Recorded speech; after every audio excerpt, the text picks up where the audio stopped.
Right now, on the surface of a world you can see with the naked eye from your backyard, a machine is sitting in the dark. It has been sitting there for years. The temperature around it hovers somewhere below -200 degrees Celsius. Dust so fine it cannot be seen individually, but sharp enough under a microscope to cut living tissue, has settled across every surface. Radiation from a galaxy's worth of dying stars has been threading through its circuits without pause. No one has visited it. No one has repaired it. No one has cleaned it or replaced a single worn component.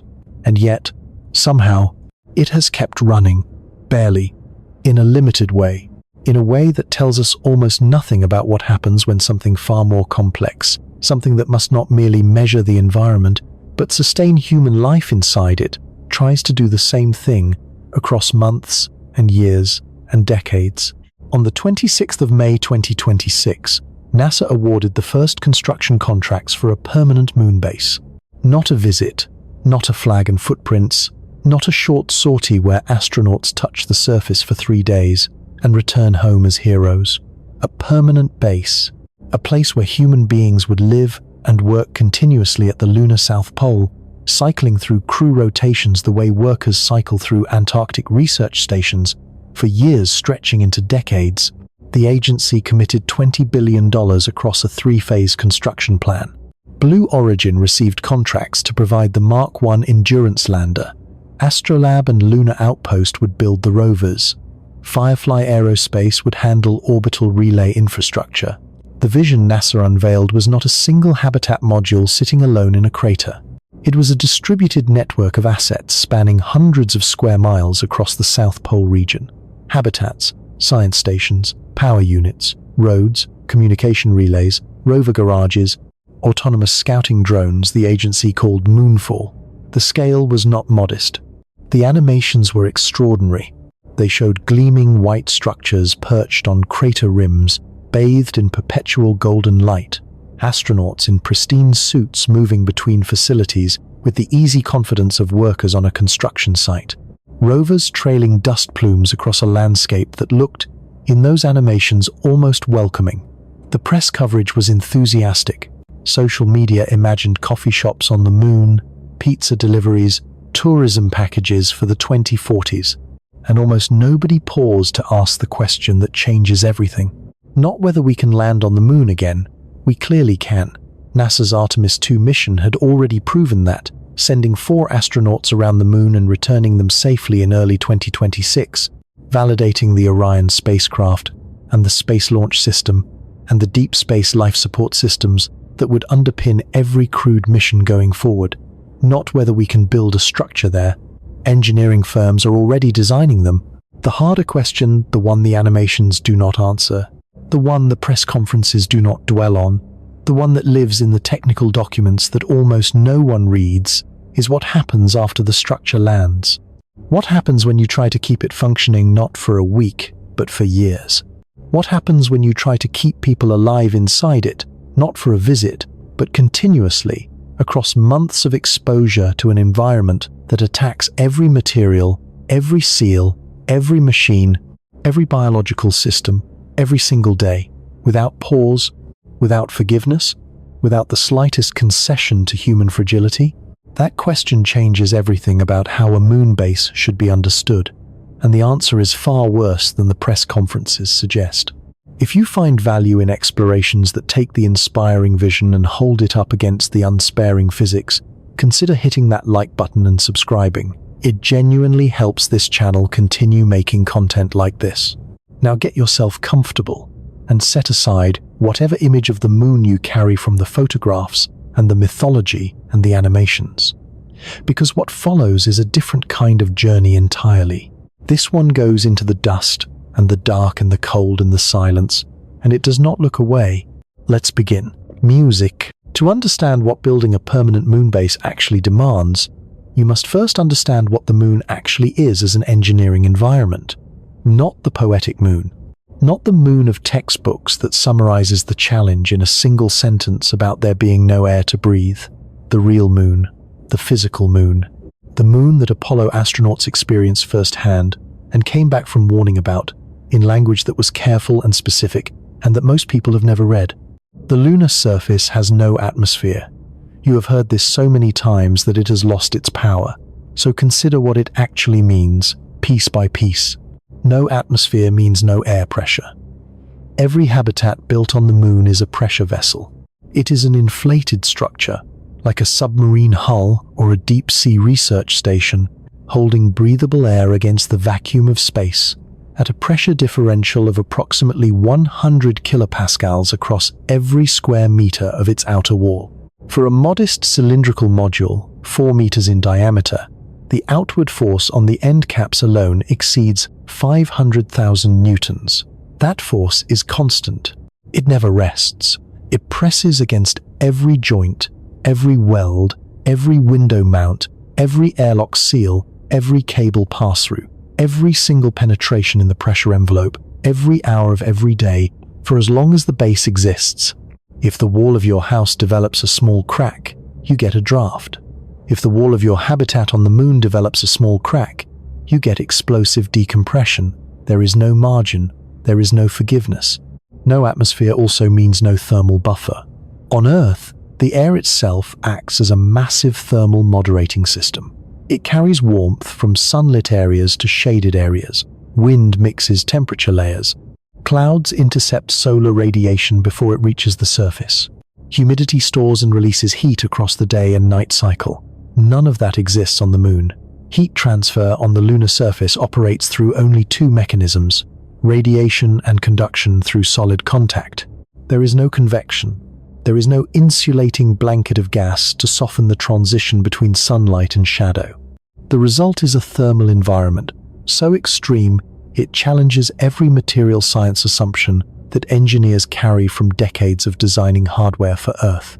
At the lunar South Pole, where NASA has chosen to build its base, the sun never rises more than a few degrees above the horizon. Elevated ridgelines near craters like Shackleton receive near-continuous illumination for much of the lunar year, which is precisely why the agency chose this location. But even the best South Pole sites experience periodic shadow as the moon's slight axial tilt and local topography interrupt the sunlight. And nearby, in the permanently shadowed crater floors where the water ice sits, temperatures plunge below -200 degrees Celsius. Some measurements place them below -230. These are among the coldest, naturally occurring temperatures anywhere in the inner solar system, colder than the surface of Pluto, colder than anything in human industrial experience. Among the coldest places you can find without leaving the neighborhood of the sun entirely. No atmosphere also means no protection from radiation. On Earth, the atmosphere provides shielding equivalent to roughly 10 meters of water above your head. The planet's magnetic field deflects the majority of incoming charged particles before they even reach the upper air. On the moon, there is no magnetic field worth measuring and no atmosphere worth mentioning. Every particle of galactic cosmic radiation, every proton and heavy ion accelerated to near light speed by supernovae in the distant galaxy, every fragment of a dying star that has been traveling for thousands of years arrives at the lunar surface with its full energy intact. Solar particle events, sudden bursts of energetic protons ejected by solar flares and coronal mass ejections, strike the surface with nothing between them and the ground.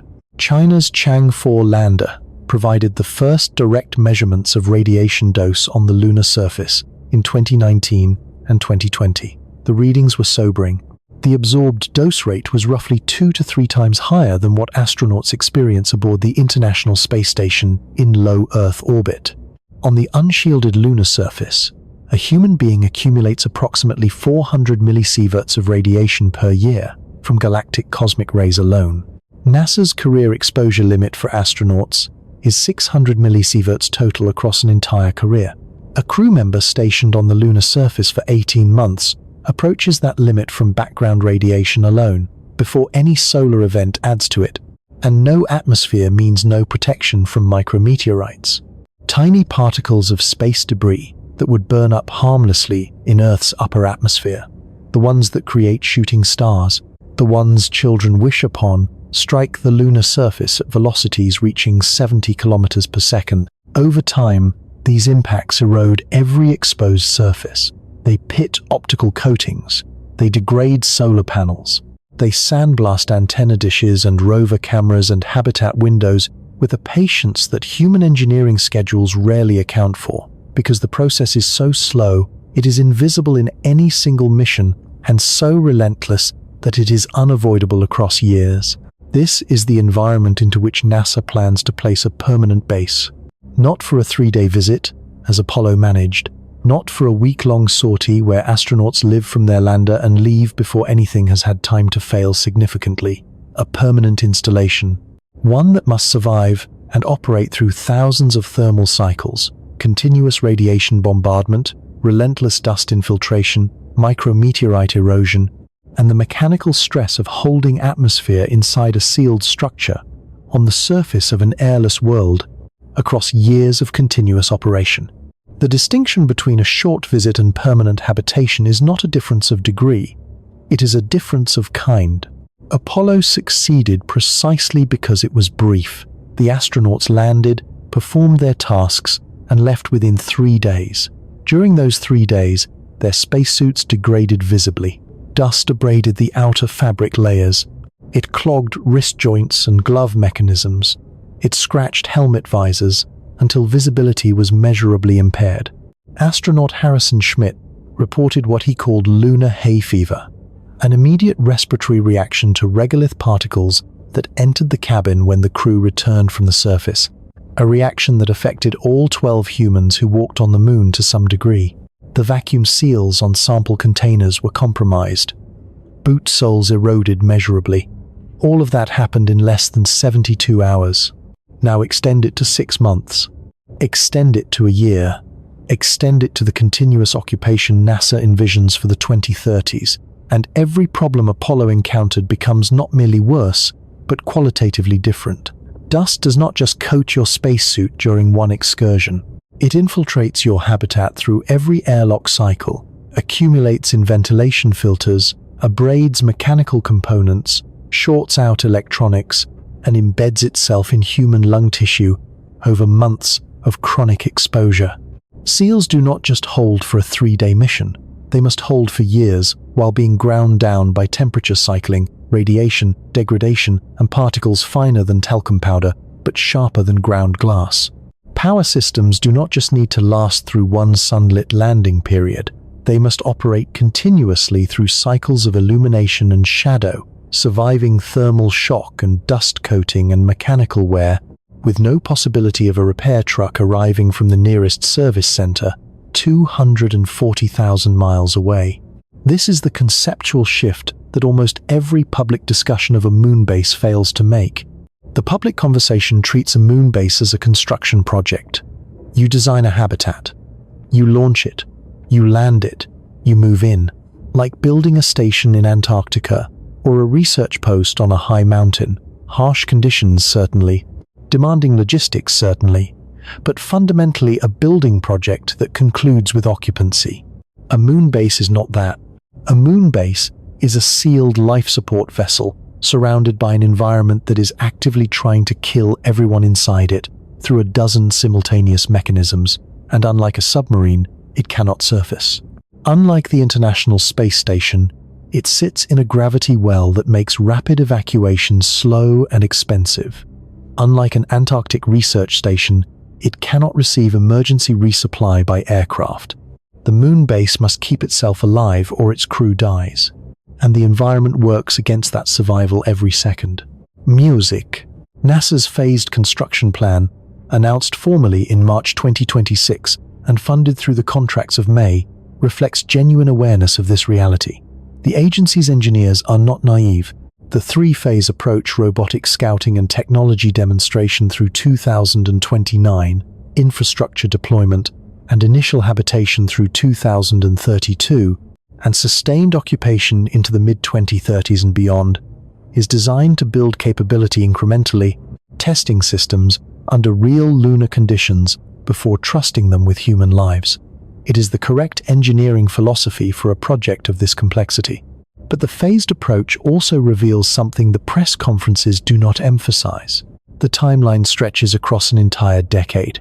The base will not be operationally sustaining human life until the mid-2030s at the earliest. And that is not because the engineering is simply large in scale, the way building a bridge is large. It is because the engineering is genuinely difficult in ways that have no precedent in human spaceflight history. No human being has ever spent more than 3 days on the lunar surface. No piece of human-made equipment has been designed to operate continuously in lunar surface conditions for years. No life support system has ever been tested against chronic dust infiltration, simultaneous radiation exposure, and extreme thermal cycling in 1/6 gravity over durations measured in seasons. Every system the base requires must be either invented from scratch, adapted from hardware designed for fundamentally different environments, or tested for the first time on the moon itself, with the real moon providing the test conditions and the stakes being human lives. The South Pole location helps in specific ways. Crater rims near Shackleton sit at elevations where sunlight grazes the surface for 80 to 90% of the lunar year, providing the best solar power conditions available anywhere on the moon and keeping surface temperatures more moderate than equatorial sites. The permanently shadowed crater floors nearby contain water ice that has been accumulating for billions of years, shielded from sunlight by walls that have never seen the sun since the craters formed. That ice, if extractable at operational scale, could transform the logistics equation entirely. Water becomes drinking water, breathing oxygen, and rocket propellant. The ability to produce those consumables locally, rather than launching them from Earth, could, in principle, make the difference between a base that is sustainably independent and one that is perpetually dependent on a supply chain stretched across 250,000 miles of space. But the South Pole also introduces problems that the animations never show. The sun never rises more than a few degrees above the horizon. Navigation and surface operations take place in a perpetual oblique twilight, where every object casts a long, slowly moving shadow. The Earth hangs low on the northern horizon, sometimes barely visible above the local terrain, meaning that communication with mission control is intermittent unless a relay architecture of orbiting satellites or surface antenna towers is in place.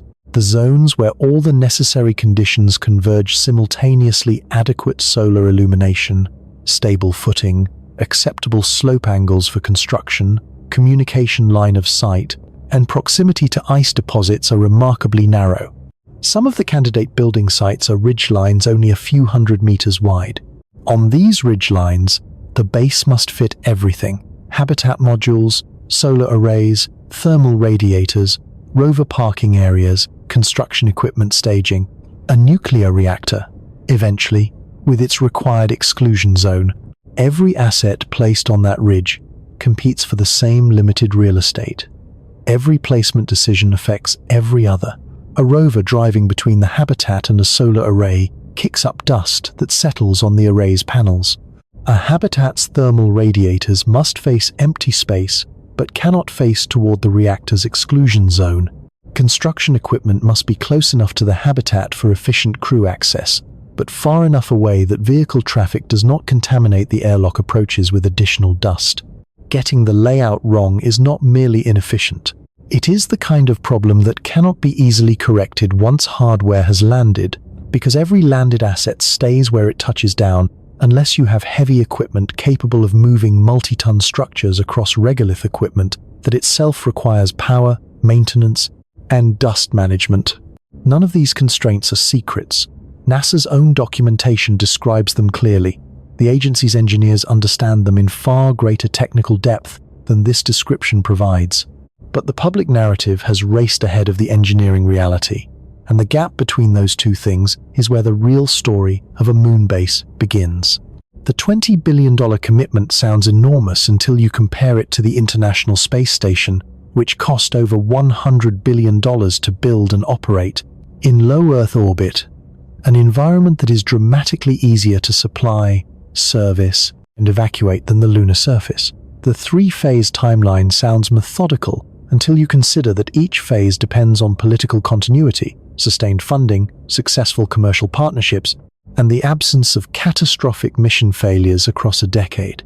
And the confident animations look inspiring until you ask what those habitats must endure. What comes next is that question, examined without the animations. We will move through the specific physical enemies of the lunar surface one by one and show how each of them escalates when you shift from a short visit to permanent habitation. Dust that behaves like no terrestrial material, temperature swings that crack metals and destroy electronics, radiation that accumulates silently in human tissue, a power problem that researchers have called the most demanding energy storage challenge in the exploration of the solar system, a maintenance burden that grows faster than any small crew can manage, a supply chain so fragile that a single launch failure can transform a routine shortage into a survival crisis. The moon is not waiting for us to arrive. It is already degrading the equipment we have sent ahead, and it begins with what covers every square inch of its surface. 12:15. Every astronaut who walked on the moon came back with the same warning, not about the vacuum, not about the disorienting horizon or the silence so absolute it pressed against the inside of the helmet like a physical thing, not about the strange beauty of the landscape, grey and still and ancient beyond any human reference point. They came back warning about the dust. Eugene Cernan, commander of Apollo 17 and the last human being to stand on the lunar surface, did not mince words in his mission report. Dust, he wrote, was one of the most serious problems they encountered, not one of the most interesting, not one of the most surprising, one of the most serious. A man who had flown to the moon twice, who had walked in open space, who had driven a rover across a landscape no human foot had ever touched, considered the dust a serious problem. Harrison Schmitt, the only trained geologist ever to walk on the moon, experienced the consequences more directly than anyone.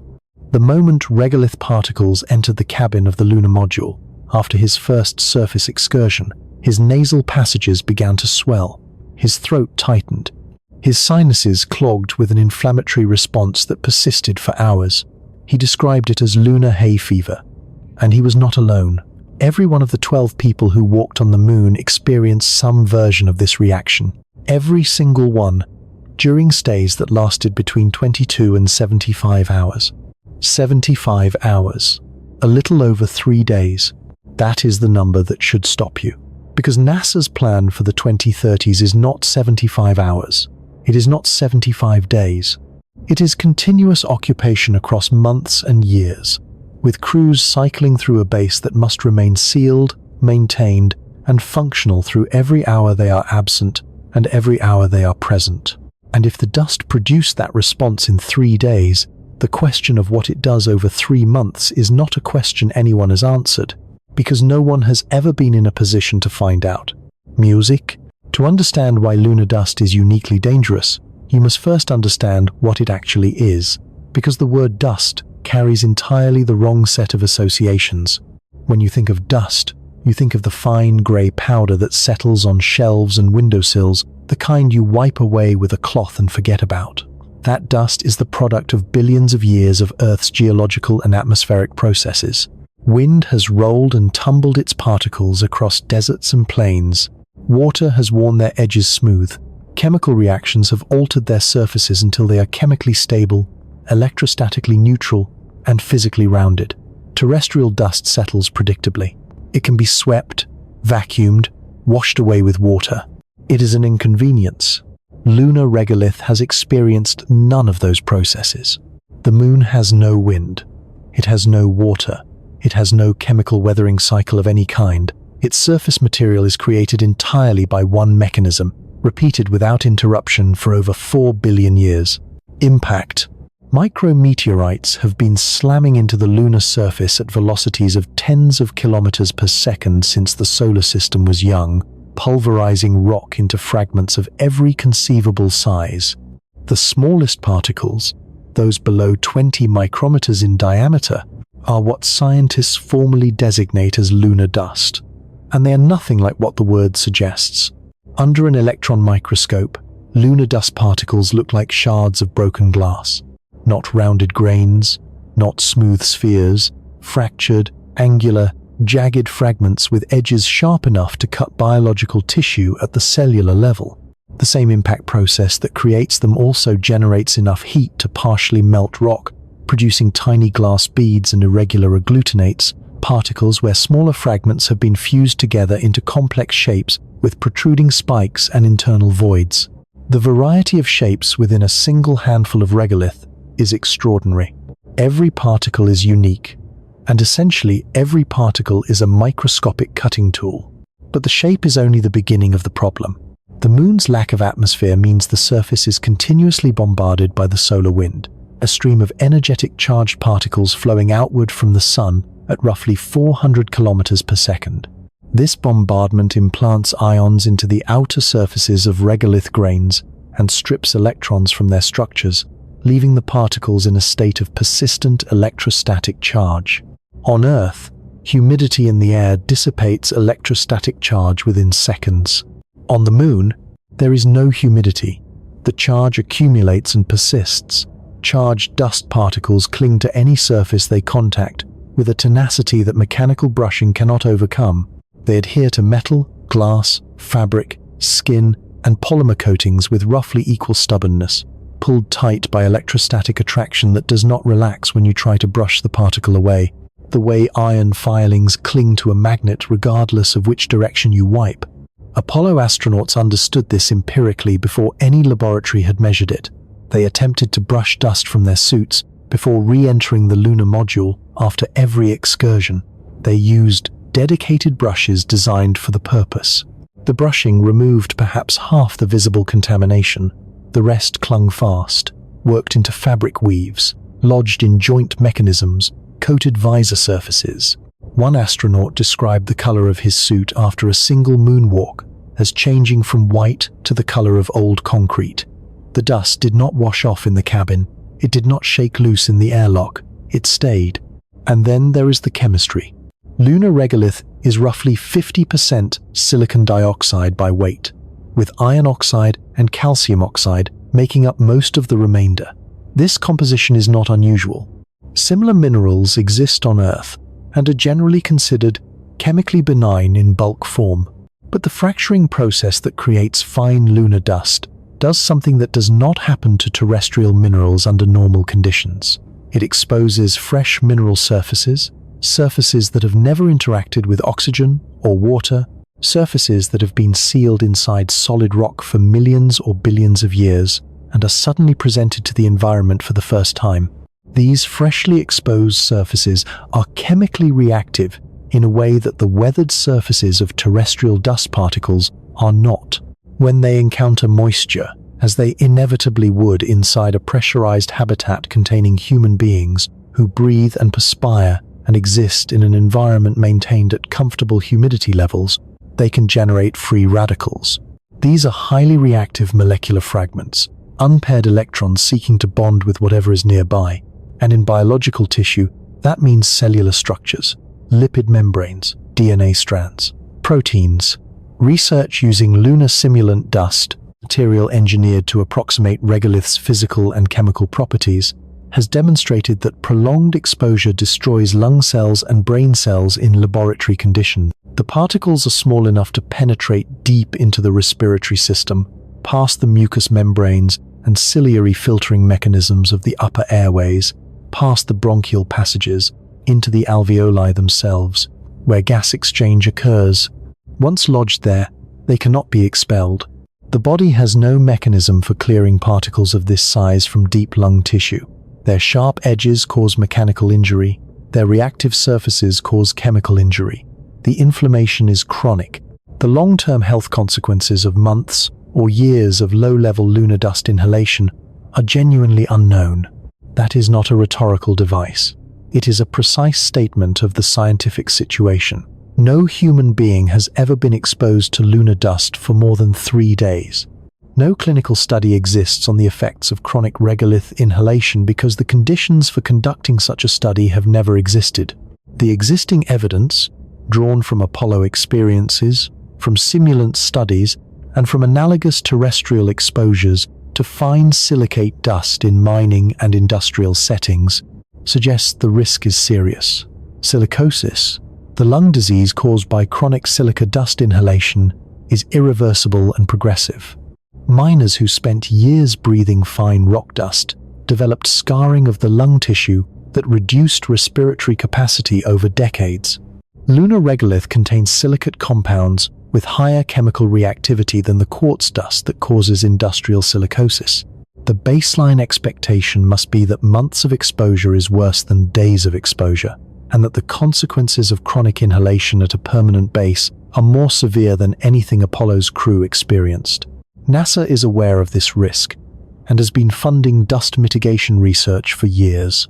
In March 2025, the agency successfully demonstrated an electromagnetic dust shield on the lunar surface, using a small experimental unit delivered by a commercial lander. The technology works by generating alternating electric fields above a surface, using the electrostatic forces that make dust cling as the mechanism for removing it. The fields repel charged particles away from the protected area, clearing glass panels and thermal radiator surfaces with encouraging effectiveness. This was a genuine technical achievement, the first demonstration of active dust mitigation working under real lunar conditions rather than in a laboratory simulation.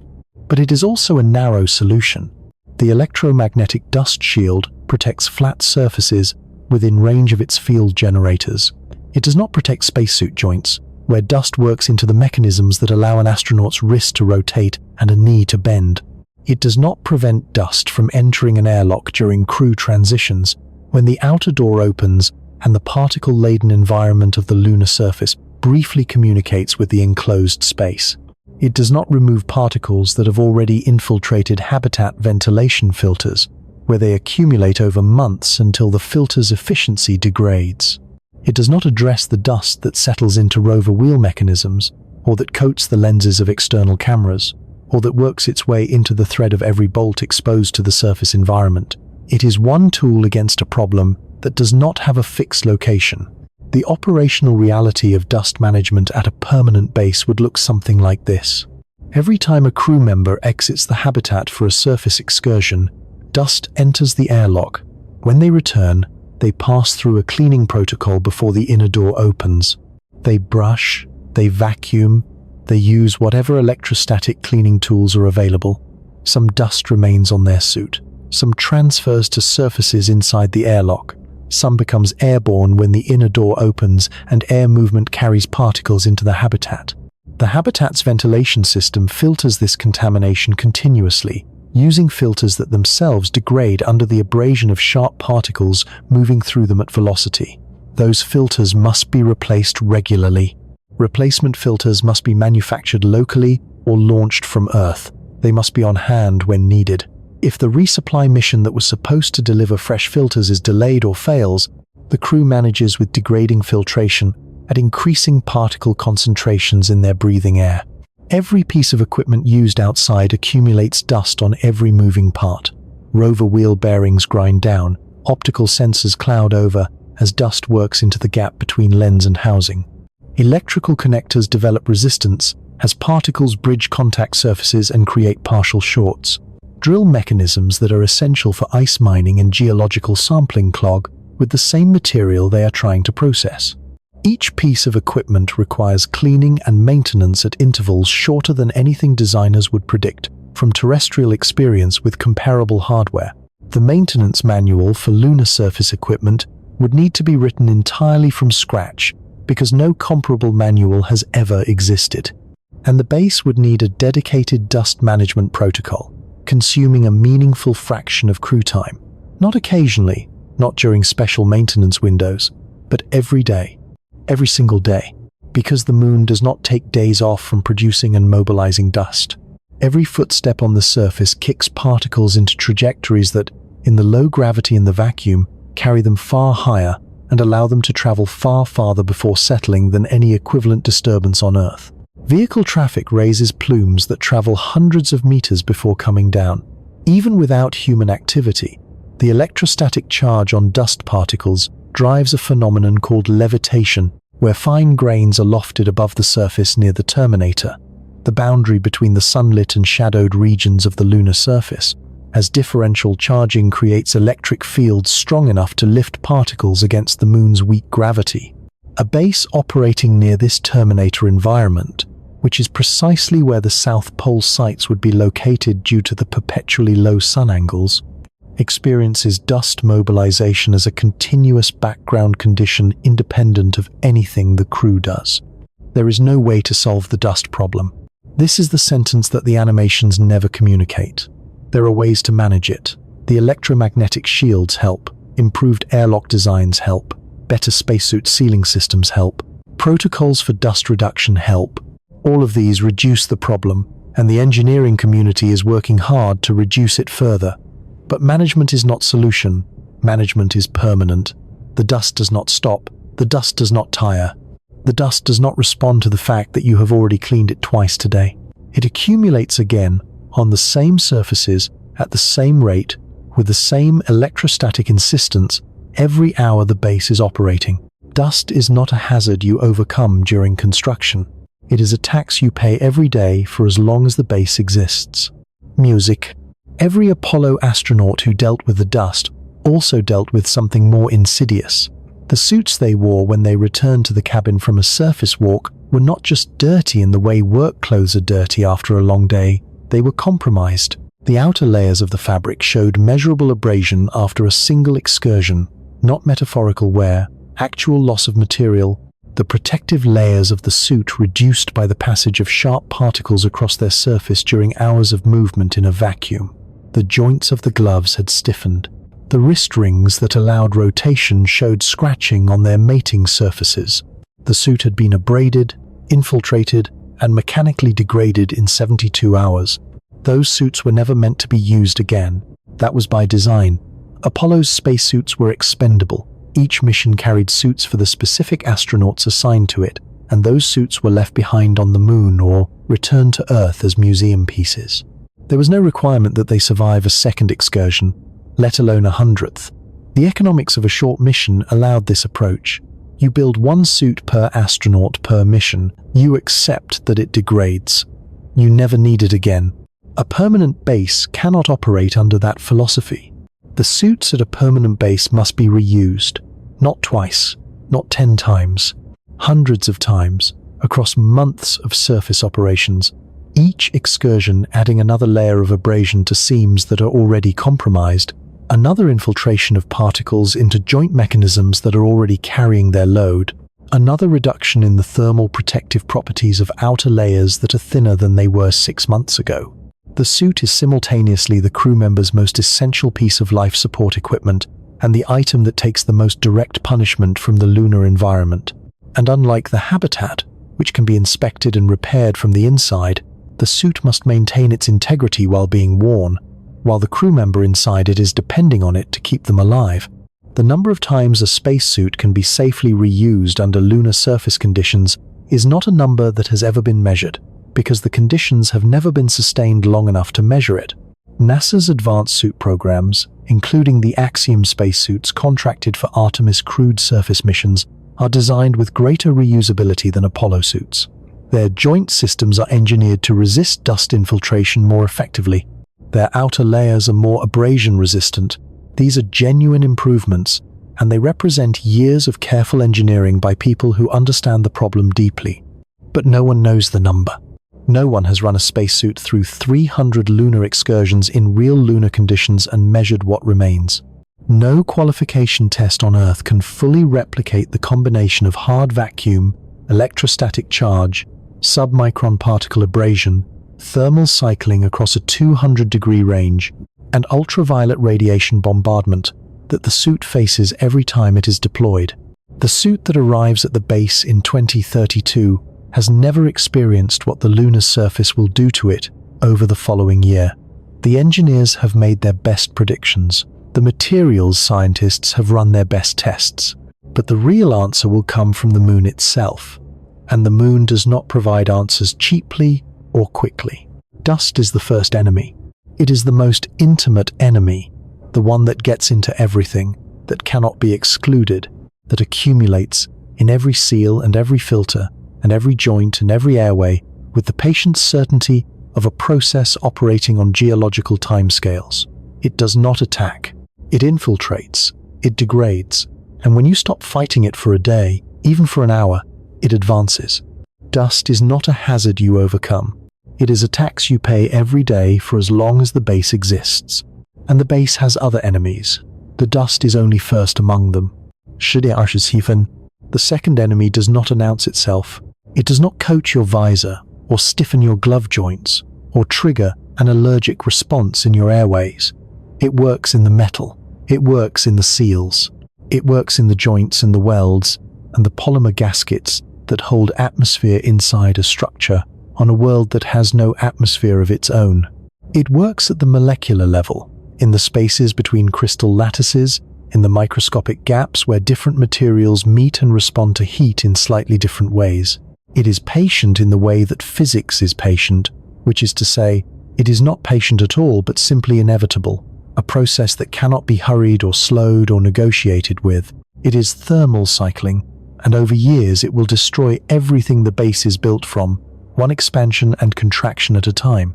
The raw temperature numbers at the lunar South Pole are severe enough on their own terms. Sunlit surfaces at the best illuminated ridgelines reach temperatures above 100 degrees Celsius. Shadowed surfaces nearby, cast into darkness by the same crater walls that make those ridges attractive for solar power, plunge below -70. The permanently shadowed crater floors where the water ice sits, a few kilometers away from the proposed base sites, register temperatures below -200 degrees, sometimes below -230. These are not edge cases or extremes encountered only in unusual circumstances. They are the baseline conditions, the everyday environment, the thermal reality that every piece of hardware on the surface must survive as a matter of routine. But the raw numbers are not the worst of it. The worst of it is the transitions. On Earth, when the temperature drops overnight, it drops slowly, moderated by the atmospheric buffer that retains heat from the previous day and releases it gradually across the night. The transition from afternoon to morning might span 30 degrees Celsius over 12 hours. Materials expand and contract across that range, but they do so slowly enough that the stress in any given component at any given moment is small. No atmosphere exists on the moon to perform this moderation. When a sunlit surface passes into shadow, whether because the sun has moved behind a distant ridge or because a shadow from a habitat structure sweeps across a solar panel during the day, the temperature begins falling immediately. The surface radiates its thermal energy directly into space, without any insulating layer to slow the loss. A surface that was baking at +80 degrees can begin plunging toward -100 degrees within minutes of losing direct sunlight. And when the sun returns, the reversal is equally abrupt. Consider what this does to a structure made of multiple materials, which every habitat and every piece of equipment necessarily is. Aluminum expands when heated and contracts when cooled. So does steel. So does titanium. So does the glass in a habitat window, and the carbon fiber in a composite pressure vessel, and the polymer in a gasket, and the ceramic in an electronic substrate. But they do not expand and contract at the same rate. Aluminum's coefficient of thermal expansion is roughly twice that of steel. Polymer gaskets expand significantly more than either. Glass expands less than aluminum, but more than certain ceramic materials. In a joint where an aluminum housing meets a steel fastener and a polymer seal sits between them, a temperature change of 200 degrees Celsius creates differential movement between the three materials. The aluminum tries to move more than the steel. The polymer tries to move more than either. The joint that was tight at ambient temperature develops microscopic gaps at low temperature and stress concentrations at high temperature. Do this once, and the joint absorbs the stress elastically, returning approximately to its original state when the temperature stabilizes. Do this 100 times, and the microscopic gaps become slightly larger than they were before, the stress concentrations slightly more localized, the material at the most stressed points slightly more fatigued. Do this 1,000 times, and cracks begin to propagate. This is not a prediction. It is basic material science, documented across decades of aerospace engineering experience. It is one of the primary failure mechanisms for long-duration hardware in space, and it drives an enormous portion of the maintenance requirements on every long-lived spacecraft. The difference between a mission that lasts years and one that lasts decades is often primarily a question of how well the thermal cycling problem has been addressed during design.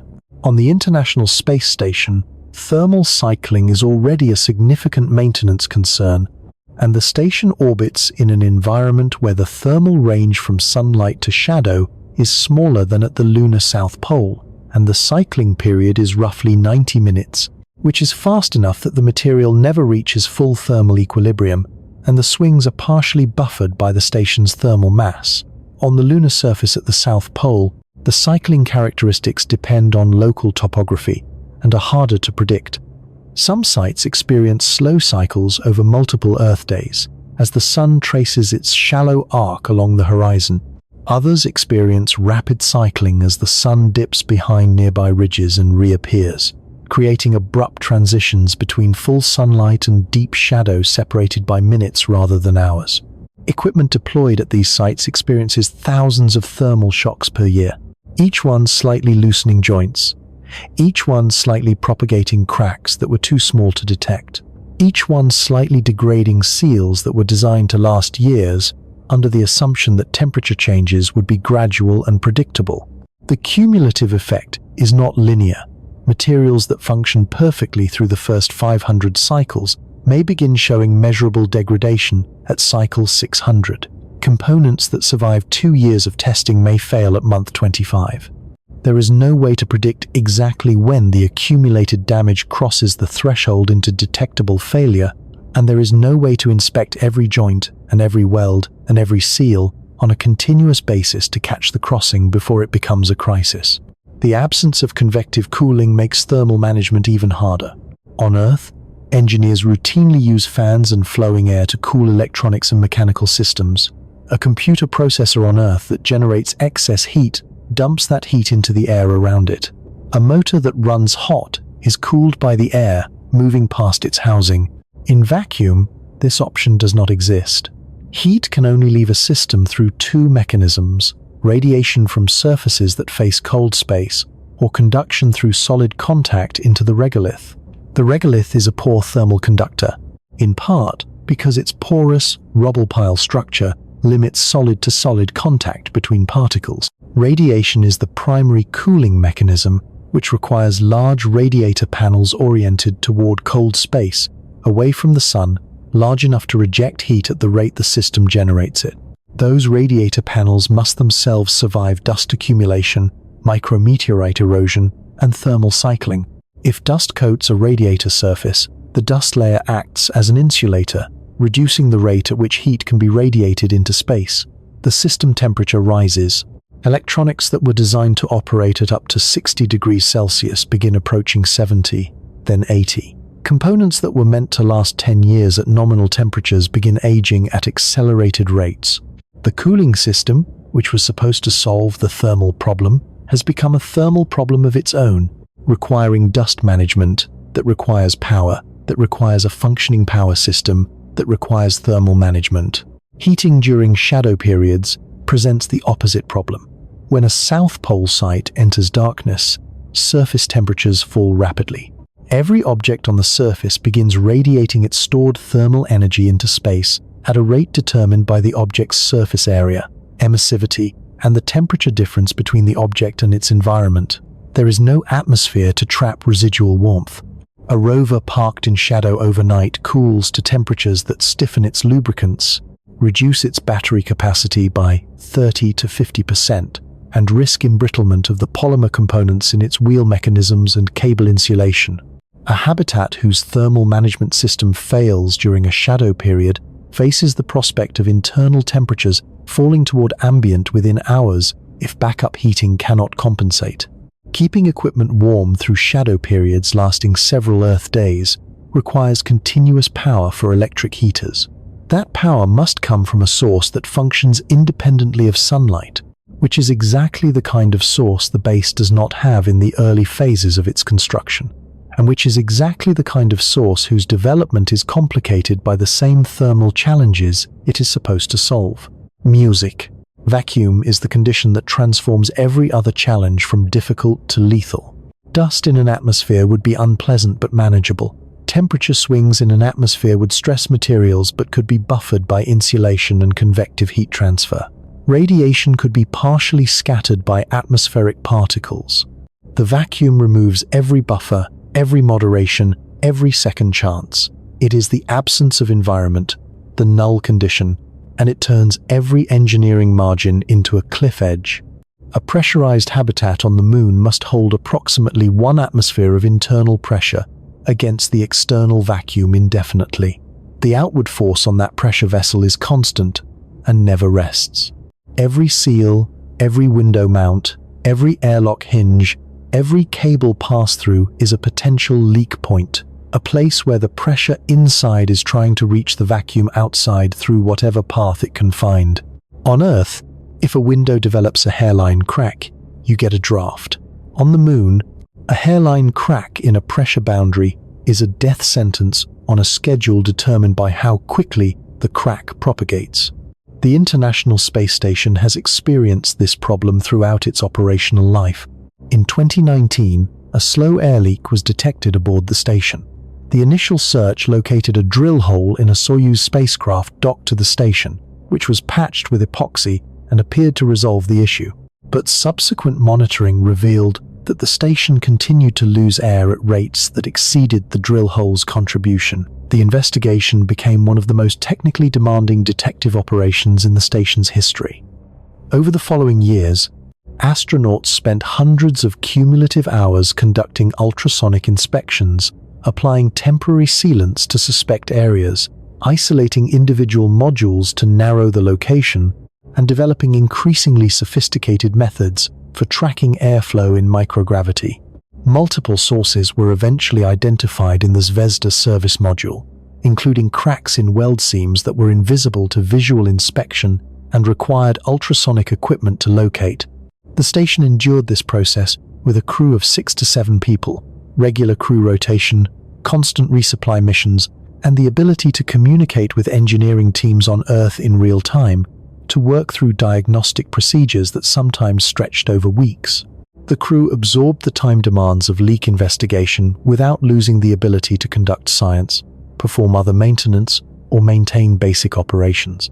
On a moon base with 4 crew members, a single persistent leak of comparable complexity could consume a quarter of all available working hours for months. And on the Moon, those leaks would be compounded by dust working its way into seal surfaces during every airlock cycle, by thermal contraction opening microscopic gaps during cold periods, and by radiation degrading the polymer seals themselves over time in a way that the station in low Earth orbit, partly shielded by Earth's magnetic field, experiences at a lower rate. Consider the airlock specifically. A habitat airlock on a permanently occupied base might cycle twice daily per crew member for surface excursions, equipment transfers, and rover access. For a 4-person crew, that is roughly 8 cycles per day. Over a year, nearly 3,000 cycles. Each cycle exposes the outer door seals to the differential pressure load, to thermal stress from the transition between the pressurized habitat environment and the exterior thermal conditions, and to abrasion from dust particles that work their way into the contact surfaces between the door and its frame. After 1,000 cycles, the seal has experienced 1,000 abrasion events, 1,000 pressure flexions, and hundreds of thermal shocks. After 2,000 cycles, the degradation is greater. After 3,000 cycles, the seal has entered territory that no aerospace component of its type has ever been tested through under real lunar conditions. The expected service life of these components under actual lunar conditions is an open engineering question, not because the engineers have not thought about it. They have thought about it extensively, but thinking about it and knowing the answer are different things. And the only way to know the answer is to run the seals through the actual conditions for the actual duration and observe what happens, which means the base itself will be the test, and the crew will be the observers, and some of the observations will be made while managing the failure rather than predicting it. Vacuum also creates degradation mechanisms that have no terrestrial analog and that are not intuitively obvious until you have spent time thinking about the difference between an atmosphere and its absence. Lubricants outgas in vacuum. This is the process by which the volatile organic compounds that give a lubricant its essential properties, its viscosity, its film-forming chemistry, its resistance to metal contact, escape from the liquid into the surrounding vacuum, molecule by molecule, until the lubricant has lost enough of its key components that it no longer functions. On Earth, lubricants are formulated to operate in air, where the surrounding atmosphere prevents significant evaporative loss, and where the chemistry of the lubricant has evolved over a century of industrial engineering to work in ambient conditions. In vacuum, the volatile components that make a lubricant work simply leave. The residue that remains is thicker, less effective, and eventually solid. Aerospace-grade vacuum lubricants exist. They are designed to resist outgassing more effectively than standard formulations. They represent decades of materials, science, research, and they are a genuine engineering solution. But they are more expensive, less effective across wide temperature ranges, and still degrade over time. A rover joint that operates smoothly during its first 3 months on the surface may begin showing increased friction by month 8 as its lubricant loses critical components. By month 14, the friction may be high enough to require additional motor current, stressing the electrical system. By month 18, the joint may require service, which means an EVA, which means radiation exposure for the crew member performing the work, which means suit wear, which means airlock cycling, which means dust ingress, which means additional filter maintenance. One failing lubricant propagates through the entire system. Polymers degrade under combined vacuum and radiation exposure in ways that are faster and more severe than either condition alone would produce. The seals and gaskets throughout a habitat, the cable insulation running between systems, the window coatings that protect against ultraviolet radiation, the flexible connectors that accommodate thermal expansion between rigid components, all of these are predominantly polymer-based, because polymers are the material class best suited for sealing, insulating, and flexing in aerospace applications. Under the combined bombardment of hard vacuum, high-energy ultraviolet light, charged particle radiation, and the cyclic stress of thermal expansion and contraction, these materials become brittle over timescales measured in months to years. Laboratory testing with simulated lunar conditions has demonstrated measurable embrittlement in common aerospace polymers within months of exposure. On a base that must operate for years, every polymer component is on a degradation clock that ticks faster than any Earth-based engineering experience would predict. And the clock does not announce when it reaches a critical threshold. The gasket that was flexible last month may be brittle enough to crack this month, and the crack may not manifest as a detectable leak until the thermal cycle that opens it to its critical width at a time and in a location that no inspection schedule anticipated. There is also the phenomenon called cold welding. In vacuum, metal surfaces that are free of the oxide layers that form spontaneously in an atmosphere can bond to each other when they come into contact, forming atomic bonds at the interface that must be broken to separate the surfaces. On Earth, every exposed metal surface is covered with an oxide layer within seconds of exposure to air. This layer acts as a separator, preventing the metal atoms themselves from coming into direct contact with the atoms of another metal surface. In vacuum, the oxide layer never forms, and direct metal-to-metal contact creates a genuine metallurgical bond. Components designed to move freely, hinges, pivot points, threaded fasteners that must be removable, rack and pinion mechanisms in construction equipment, can fuse together if their contact surfaces are not protected with appropriate coatings. Cold welding has caused mechanism failures on satellites and space station hardware throughout the history of spaceflight. Solar array deployment mechanisms on several satellites have failed to deploy fully or partially because hinge components bonded during the months between manufacture and deployment. Antenna pointing systems have locked in place. Valve mechanisms have frozen in open or closed positions. Each of these failures required either a mission redesign to work around the stuck component or a robotic servicing mission to free it, at costs measured in hundreds of millions of dollars and years of mission impact. On a lunar base, moving parts include airlock door mechanisms, rover joint assemblies, drill mechanisms for ice mining and geological sampling, construction equipment pivot points, and solar array tracking drives. Each of these must be protected against cold welding through appropriate surface coatings or material selection. Those protective coatings are themselves subject to the same degradation processes: radiation damage, thermal cycling stress, abrasive dust, and outgassing that affect every other material on the surface. As the coatings degrade, the underlying surfaces become progressively more vulnerable to bonding. Designers can address each of these mechanisms individually with appropriate material choices, protective treatments, and maintenance protocols. And for the most critical mechanisms, they will. But the total number of interfaces that require individual attention across a complete lunar base, across every piece of hardware from the habitat airlocks to the smallest rover component, is enormous. Each one that is not adequately addressed is a potential failure point. Each potential failure point is a future maintenance task.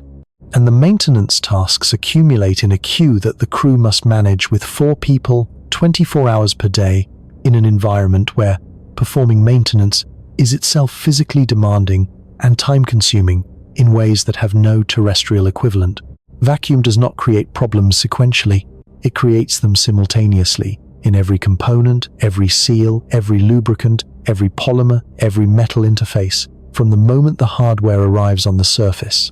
The problems do not wait for the crew to finish addressing the dust issue before beginning. They overlap completely, and their interaction with each other and with the dust and the thermal cycling creates a compound challenge that is qualitatively more difficult than any of them would be individually. This is the pattern that makes the moon genuinely different from every other environment human engineering has confronted. Not that any single problem is insurmountable. Each one, taken in isolation, has solutions that engineers are developing, testing, and improving. But the problems do not present themselves in isolation. They present themselves together, in every system, every day, with the full force of a physical environment that has been optimized by 4 billion years of geological and astronomical processes to be exactly as hostile as it is. Every solution demands something from every other system. Power systems need dust management. Dust management needs power. Thermal control needs power and radiator surfaces. Radiator surfaces need dust management and thermal cycling resistance. Life support needs power and filtration. Filtration systems degrade from dust and need replacement parts. Replacement parts need resupply missions. Resupply missions need launch vehicles and landing systems and communication infrastructure. The web of dependencies is not a complication of the design, it is the design, and every node in the web is under constant attack from all 3 of the enemies described in these pages so far. Dust, temperature, vacuum, 3 enemies that have been waiting on the lunar surface for 4 billion years. And then there is the 4th, 时点30分. Power is not one system among many. This distinction matters more than it might initially appear, and it is the distinction that separates a moon base from every other difficult engineering project in human experience. On Earth, systems fail independently. Your heating system can break down while your water supply continues functioning. Your electrical grid can experience an outage while your structural walls remain standing. The systems that sustain human life on Earth are largely independent of each other, and the natural environment provides the baseline conditions, breathable air, survivable temperatures, liquid water that make life possible even when engineered systems fail partially or completely. On the moon, none of that baseline exists. Every condition necessary for human survival must be actively manufactured and maintained by engineered systems. The air must be produced, circulated, filtered, and its carbon dioxide content continuously reduced. The temperature inside the habitat must be actively managed against an external environment that alternates between extremes that would kill an unprotected human within minutes. Water must be recycled with 90% or greater efficiency because the alternative is consuming reserves that cannot be quickly replaced. Dust must be continuously filtered from the breathing air. Communication must be maintained with Earth through powered antenna systems. Navigation, lighting, medical equipment, computing, food preparation, The exercise machines that slow the deterioration of crew members' bodies, every function that makes the base habitable requires electricity. Losing power on the moon is not like losing power on Earth, where you light candles and wait for the utility company. Losing power on the moon means losing life support. The margins are measured in hours, not days.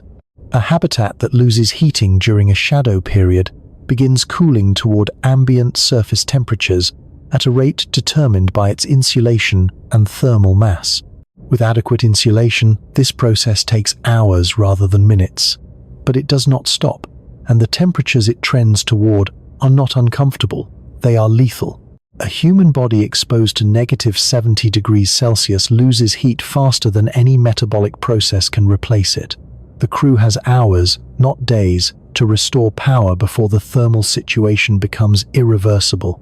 Power is the foundation. If the foundation fails, everything built on it fails simultaneously. Music. NASA's South Pole site selection was driven in large part by power considerations. The elevated ridgelines near Shackleton Crater receive sunlight for approximately 80 to 90% of the lunar year, far better than any equatorial site where the 2-week lunar night, extending across approximately 350 hours of continuous darkness, would be unmanageable with solar power alone. The South Pole's near-continuous illumination was not a convenient feature. It was a prerequisite. Without it, the power problem would not be a challenge to be solved. It would be a barrier that could not be overcome. But 80 to 90% is not 100%. Even the best South Pole sites experience shadow periods, and during those periods, the base must survive on stored energy or alternative power sources.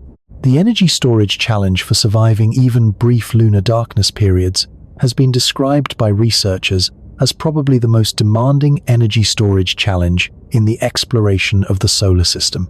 This is not rhetorical elevation. It is arithmetic.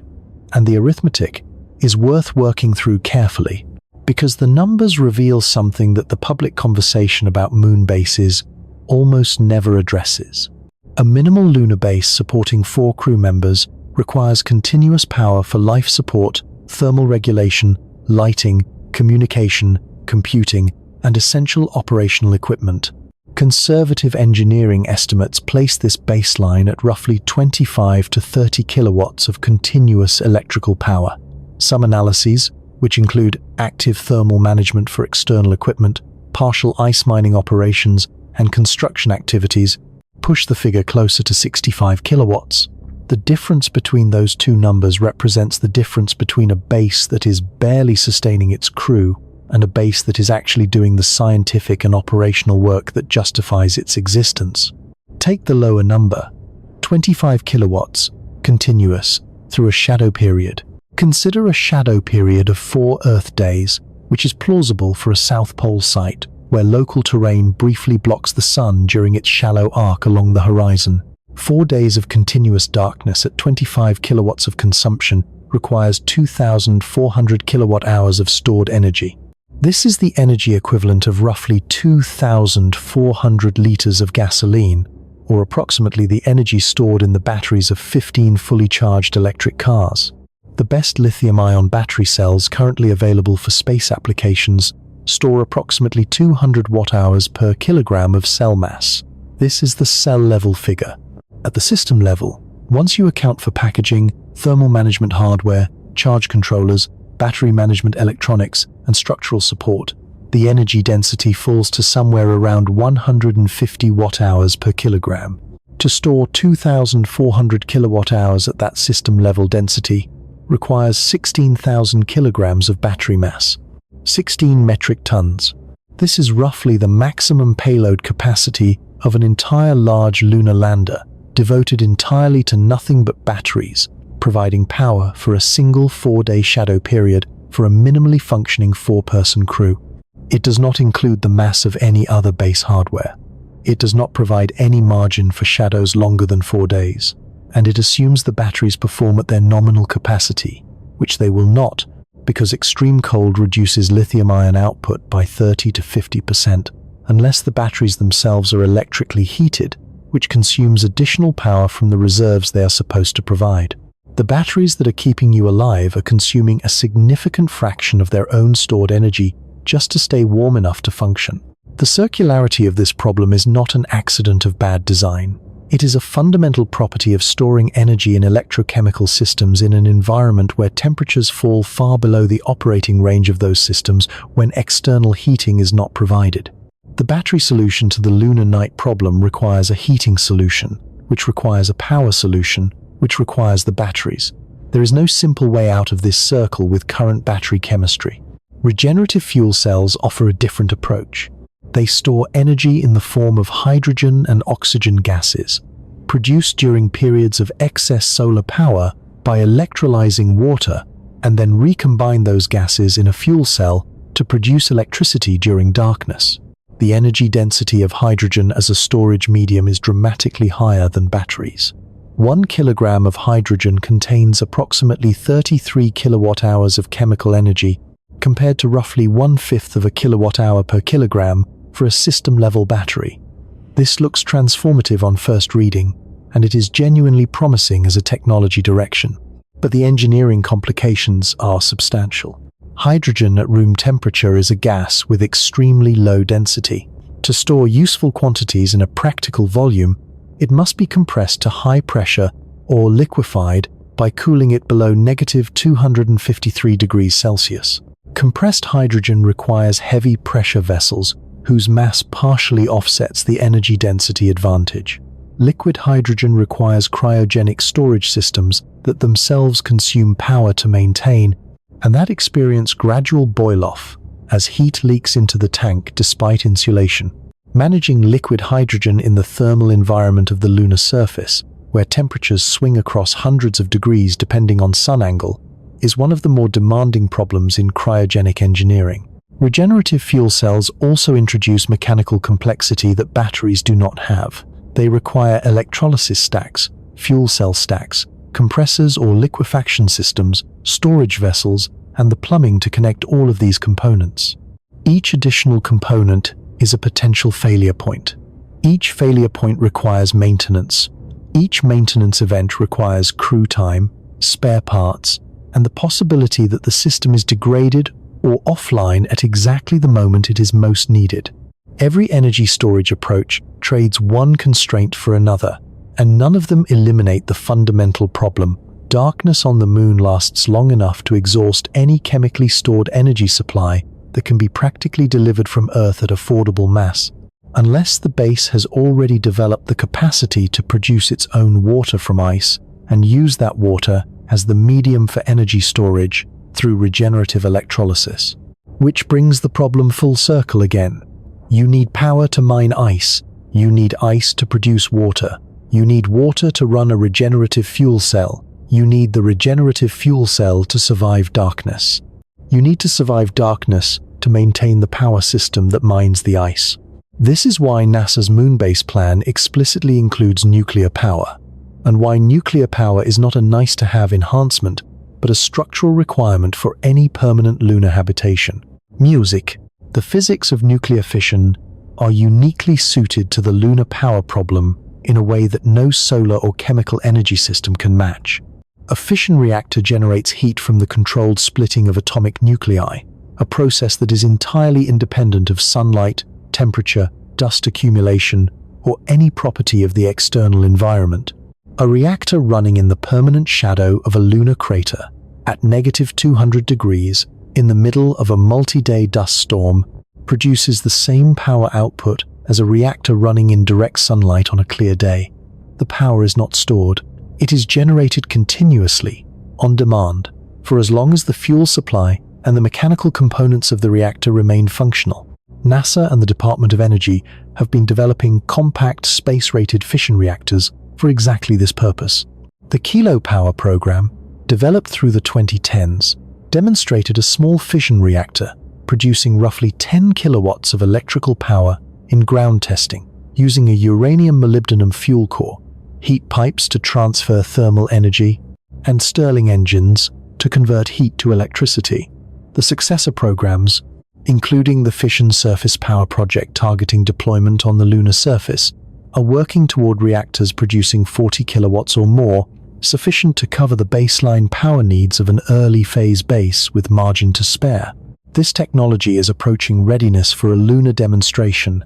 The engineering is sound, the performance projections are credible, and the operational independence from sunlight solves the most dangerous aspect of the lunar power problem, the vulnerability to shadow periods that no solar plus storage system can adequately address. But a reactor on the moon creates its own set of complications, and they are worth examining with the same honesty that the rest of this problem demands. A fission reactor on the lunar surface is a source of ionizing radiation beyond the already substantial background radiation environment described earlier. The reactor must be located far enough from the habitat that the additional dose to crew members is acceptable. Early analyses suggest that with adequate regolith shielding piled around and above the reactor, this separation distance can be reduced to approximately 90 meters. 90 meters is manageable on the base layout, but it means the reactor cannot be adjacent to the habitat. Power must be transmitted across that distance through buried cabling or, in later phase designs, through power conversion equipment located at the reactor site with transmission lines running to the habitat cluster. Those transmission lines are exposed to the surface environment. The cable insulation degrades under radiation and thermal cycling. Connectors at either end of the cable must maintain electrical continuity across thousands of temperature cycles. If a cable fails, power from the reactor cannot reach the habitat, which is functionally equivalent to the reactor failing. The transmission infrastructure is a dependency chain between the power source and the systems that need the power, and every link in that chain is a potential single point of failure. The reactor requires cooling. A fission reactor generates more heat than it converts to electricity. The waste heat must be rejected to the environment, or the reactor overheats and must shut down. On Earth, reactors use water cooling systems that ultimately transfer heat to the atmosphere or a body of water. On the Moon, the only mechanism for heat rejection is radiation from surfaces facing cold space. This requires large radiator panels, just as the habitat's thermal management system does, oriented away from the sun and toward the cold sky, large enough to reject the reactor's waste heat at the rate it is generated. Those radiator panels accumulate dust. Dust reduces their emissivity. Reduced emissivity reduces their heat rejection capacity.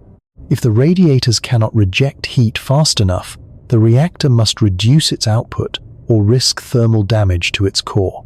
Maintaining the reactor's cooling radiators becomes a critical maintenance task, because the consequence of neglecting it is not a reduction in science output or a delay in construction. The consequence is a loss of the primary power source for the entire base, during which the base must survive on whatever backup capacity is available. The backup capacity question is precisely what the reactor was supposed to solve. Now the base needs backup capacity sufficient to survive a reactor, cooling, failure, and repair cycle. That backup capacity is batteries or fuel cells, with all their mass and complexity. The reactor was meant to reduce dependence on those systems, but its own failure modes require retaining enough of those systems to cover the repair window. The nuclear solution reduces the energy storage requirement dramatically compared to an all-solar base, but it does not eliminate it because the reactor itself can fail, and the failure modes of a nuclear system create their own additional demands on every other part of the base. There is also the reality of regulatory and political process. Launching a fission reactor requires approval processes that involve multiple government agencies, environmental reviews, launch safety analyses, and public notification procedures that do not apply to conventional payloads. The history of nuclear material in space includes both long operational successes. RTGs have powered Voyager, Cassini, Curiosity, and Perseverance for decades without incident, and public controversies that have complicated program timelines and created political vulnerabilities for the missions involved. A fission reactor is a larger step both technically and in terms of public scrutiny than an RTG. The approval process is not a formality. It is a genuine programmatic dependency, and delays in that process could push the power solution past the schedule that the rest of the base plan depends on. Music. What the power problem reveals more clearly than any other single challenge, is the signature characteristic of permanent lunar habitation. Every system required for survival creates its own maintenance and vulnerability burden. Every solution to one problem creates demands on other systems. Every demand on another system creates its own vulnerabilities. The web of interdependencies does not have a center that can be fixed to make everything else work. It has only nodes, each of which depends on others, each of which is under continuous attack from the 4 enemies described in these pages. A solar array generates power, but accumulates dust that reduces its output and requires the electromagnetic dust shield that requires power from the solar array. The dust shield requires maintenance during shadow periods when power is most constrained. The battery backup that covers shadow periods must be kept warm enough to function, which requires power from the batteries. The nuclear reactor that solves the shadow period problem requires cooling radiators that accumulate dust. The cooling radiators require the electromagnetic shield that requires power from the reactor. The habitat that houses the crew requires thermal management that requires power. The power system requires cooling that requires dust management that requires power. None of these loops can be broken by addressing one node. They can only be managed by maintaining all nodes simultaneously, with sufficient crew time, sufficient spare parts, and sufficient resupply to keep every component of every system within its operational margins every hour of every day, without pause, for as long as the base is occupied. The base does not merely need power. It needs power that is reliable enough that no other system fails due to power loss. It needs thermal management reliable enough that no system fails due to thermal extremes. It needs dust mitigation reliable enough that no system fails due to surface contamination. It needs structural integrity sufficient that no system fails due to pressure loss. And it needs all of these things simultaneously, indefinitely, maintained by a crew whose own capacity is finite and whose supplies come from 240,000 miles away on a schedule that cannot always be kept. This is what a moon base actually is. Not a building, not a research station in an exotic location, a machine with hundreds of interdependent subsystems, each dependent on the others, each under constant environmental attack, each consuming resources that compete with the needs of every other subsystem. Keeping this machine running is not an engineering achievement that occurs once at commissioning and then recedes into the background. It is a continuous operational commitment, renewed every hour, that never ends for as long as anyone is inside. And these 4 enemies, dust, temperature, vacuum, power, are only the first layer. Beneath them lie threats that emerge more slowly, that take months or years to manifest, that the base will not even begin to encounter until the first crew has been in residence long enough to experience what chronic exposure to the lunar environment does to the things that stayed. 10:31 分, the 4 enemies described so far announce themselves. You can see dust on a spacesuit visor. You can measure a temperature swing with a thermometer. You can watch a pressure gauge drop during a slow leak. You can read a power consumption chart and see the margins narrowing. These are threats that reveal themselves in real time, that demand immediate response, that make themselves known before they become fatal. They are the threats that dominate the engineering conversations, the testing programs, the design reviews, the mission simulations. They are the threats that Apollo encountered in miniature during its 3-day visits, and they are the threats that keep lunar hardware engineers awake at night in the most productive way, the way that generates solutions. But there are other threats, slower threats, quieter ones. Threats that work inside human tissue and inside microscopic fatigue, cracks, and inside logistics spreadsheets, where a single missed line item becomes a crisis 3 months after the oversight occurred. These threats do not announce themselves. They accumulate, they compound, they interact with each other and with the 4 visible enemies in ways that make the total burden larger than any individual component would suggest.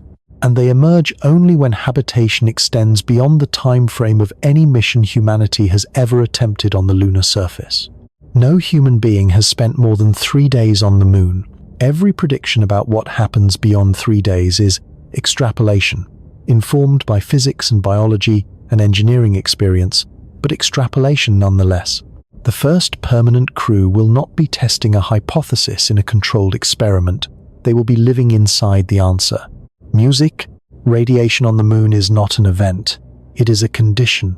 On Earth, the average person receives roughly 2 to 3 millisieverts of background radiation per year from all natural sources combined. This is the cumulative dose from cosmic rays filtered through the atmosphere, from naturally occurring radioactive isotopes in soil and building materials, and from medical imaging. It is low enough that the health effects are unmeasurable at the individual level, though detectable in large population studies over decades. Astronauts aboard the International Space Station, protected by Earth's magnetic field and operating at an altitude where the atmosphere still provides some shielding, receive between 150 and 200 millisieverts per year. This is already 5 to 8 times the terrestrial background rate. It is considered an acceptable occupational exposure for the duration of a 6-month mission, managed through career dose tracking and rotation schedules that prevent any individual from accumulating too much. On the unshielded lunar surface, the continuous dose from galactic cosmic rays alone reaches approximately 400 millisieverts per year. This number comes not from models but from direct measurement. China's Chang'e 4 lander, which touched down in the von Karman crater on the lunar far side in January 2019, carried a dosimeter provided through a collaboration between Chinese and German research institutions. The instrument recorded radiation data across 14 months of surface operations, providing the first direct measurement of the lunar surface radiation environment with modern instrumentation. The readings confirmed what transport calculations had predicted, but had never directly verified. The lunar surface receives a galactic cosmic ray dose rate that is roughly 2 to 3 times higher than low Earth orbit, averaging approximately 46 microsieverts per hour. 46 microsieverts per hour. At that rate, a crew member accumulates NASA's entire career exposure limit in approximately 18 months, from background radiation alone, before any solar event adds to it.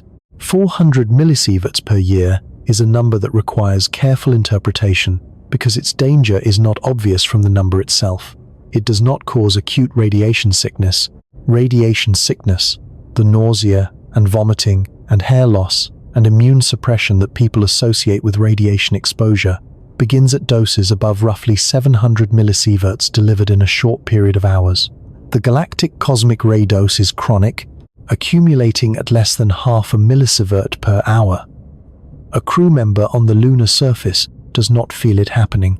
There is no immediate symptom, no warning sensation, no physical indication that the dose is rising.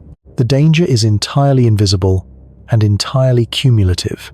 The biological consequences of chronic high-dose radiation exposure include elevated cancer risk across all tissue types, with lung, stomach, colon, and breast cancers showing the strongest epidemiological relationships to radiation dose in exposed populations.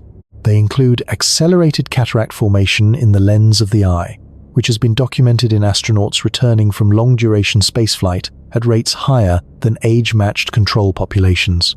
They include potential damage to the central nervous system, where heavy ions from galactic cosmic rays, the same particles that create the brief flashes of light that astronauts sometimes report seeing in darkness, have been shown in animal studies to cause cognitive deficits, including impaired memory formation, reduced spatial reasoning, and accelerated neurodegeneration.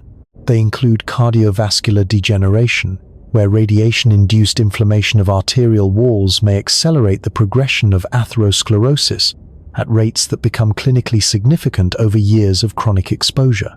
And they include potential effects on the immune system, which shows measurable suppression in astronauts returning from long-duration spaceflight through mechanisms that are not yet fully understood, but that likely involve both microgravity effects and radiation-induced changes in immune cell population. These are not speculative concerns elevated to importance by dramatic framing. They are documented outcomes from epidemiological studies of radiation-exposed populations, from clinical studies of returned astronauts, and from laboratory experiments using particle accelerators that simulate the galactic cosmic ray spectrum in ways that ground-based facilities can partially replicate. The evidence is not complete. The lunar surface dose rate is higher than anything astronaut populations have accumulated over careers to date, and the biological response at these doses is not fully characterized. But the direction of the evidence is consistent, and it points toward harm that accumulates with dose. Galactic cosmic rays are the predictable component of the lunar radiation problem. The unpredictable component is far more dangerous. Solar particle events occur when the sun ejects massive bursts of energetic protons during solar flares or coronal mass ejections. These events are sporadic and cannot be reliably predicted more than a few hours in advance, and sometimes not at all. They vary enormously in intensity, from modest events that add the equivalent of a few extra days of background exposure to extreme events capable of delivering lethal doses to unshielded individuals within hours. The August 1972 solar particle event, which occurred in the gap between the Apollo 16 and Apollo 17 missions, was one of the most energetic such events recorded in the modern era of space exploration. Retrospective analysis suggests that astronauts on the lunar surface during that event would have received a whole-body dose of several sieverts within a matter of hours. Several sieverts in hours is a lethal dose. The Apollo 17 crew, had they been on the surface rather than safely on Earth waiting for their November launch, would most likely have died, not immediately. Radiation sickness from doses in this range typically kills within days to weeks, as the bone marrow fails to replace blood cells destroyed by the radiation. But the outcome would have been determined by the event itself, before any rescue could be mounted, before any treatment could be effective, by an event that lasted a matter of hours, and that came with warning times measured in minutes. This is not a historical curiosity. It is a design constraint that cannot be argued away. A permanent moon base must have a radiation shelter capable of providing emergency protection to its entire crew within minutes of a solar particle event warning. The shelter must be accessible from every part of the base without requiring an EVA, because an EVA during a solar particle event would expose the crew member to the full unshielded dose, and the shelter must provide sufficient shielding mass to reduce the dose from a major event to survivable levels. The amount of shielding required is not small. Most analyses converge on approximately 80 centimeters of lunar regolith, or an equivalent mass of alternative material, as the minimum needed to attenuate the most dangerous components of a large solar particle event to doses below the threshold of acute radiation sickness. This thickness also provides significant reduction in the chronic galactic cosmic ray dose, though it cannot eliminate it entirely, because the highest energy galactic cosmic ray particles can penetrate meters of solid material. 80 centimeters of regolith over a habitat module several meters in diameter and 10 or more meters long represents dozens of metric tons of material that must be either excavated and placed during construction or replaced by equivalent massive shielding launched from Earth. Either approach requires heavy equipment, significant operational time, and careful structural engineering to ensure that the added mass does not exceed the habitat's structural design load. And there is a subtlety that makes the shielding requirement more complex than simply covering the roof. When galactic cosmic ray particles strike the regolith, they produce secondary radiation through nuclear interactions with the soil. High-energy protons and heavy ions striking iron and silicon atoms in the regolith produce neutrons, which scatter in all directions from the impact point. A crew member standing on the lunar surface, or inside a habitat sitting on the surface, receives radiation not only from the sky but from the ground. The floor of the habitat, and the regolith immediately beneath it, are sources of secondary neutron radiation that no amount of roof and wall shielding can address. The floor must also be shielded, or the habitat must be elevated above the surface with sufficient clearance, which creates its own structural and thermal engineering challenges. This secondary neutron environment is an active research area, and its contribution to total dose depends on regolith composition that varies from site to site, but it cannot be dismissed in any serious base design. Music. Now consider what happens to the human body in 1/6 gravity, not for 3 days, but for a year. The honest answer is that nobody knows. This is not false modesty or rhetorical hedging. It is a precise description of the state of human physiological knowledge. Decades of research conducted aboard the International Space Station and its predecessors have produced an extraordinarily detailed picture of what microgravity, near zero gravity, does to the human body across 6-month and 12-month missions. Bone density decreases at roughly 1 to 2% per month in weight-bearing bones concentrated in the spine, pelvis, and femur. Muscle mass declines despite exercise protocols requiring 2 hours of daily physical activity. Cardiovascular function shifts as the heart adapts to pumping blood in the absence of the gravitational gradient that normally requires it to work harder to perfuse the lower body. Vision degrades in a significant fraction of astronauts due to increased intracranial pressure that deforms the optic nerve and the back wall of the eye, a condition called spaceflight-associated neuroocular syndrome that has been found in approximately 40% of astronauts who have flown long-duration missions. All of this is documented, measured, and partially understood. What is not documented, not measured, and not understood at all is what happens in the partial gravity of 1/6 Earth standard. The Moon sits in the middle of the physiological spectrum between the full gravity that the human body evolved in and the near weightlessness of orbital spaceflight. It is reasonable to predict that the health effects of 1/6 gravity will be less severe than those of microgravity, because there is some mechanical loading of the skeletal system, some gravitational gradient for the cardiovascular system to work against, some downward orientation that prevents the fluid redistribution that occurs in orbit, but reasonable prediction is not the same as evidence. No human being has spent more than 72 hours in 1/6 gravity. The entire database of human physiological response to partial gravity that is relevant to a permanent moon base consists of the Apollo mission reports and the observations of 12 astronauts across visits so brief that no long-term adaptation had time to manifest. Beyond that, there is nothing. The partial gravity range between 1/6 and 1G is a blank in the clinical literature, a white space on the map of human space medicine that cannot be filled by extrapolation from either extreme.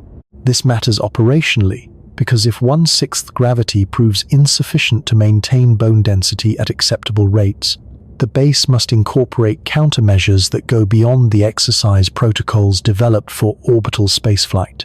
Those protocols already require 2 hours of mandatory physical activity every day aboard the station, using resistive exercise equipment that loads the skeletal system against simulated weight and aerobic equipment that maintains cardiovascular fitness. For a moon base crew, those 2 hours are not free. They are taken from the finite pool of crew time available each day, competing with dust management, maintenance, scientific work, construction tasks, sleep, and the basic logistics of daily life in a confined, pressurized environment. If the exercise requirement in 1/6 gravity must be higher than in orbit, because the lower gravity provides less baseline loading and more muscular effort is needed to compensate, the time cost rises accordingly.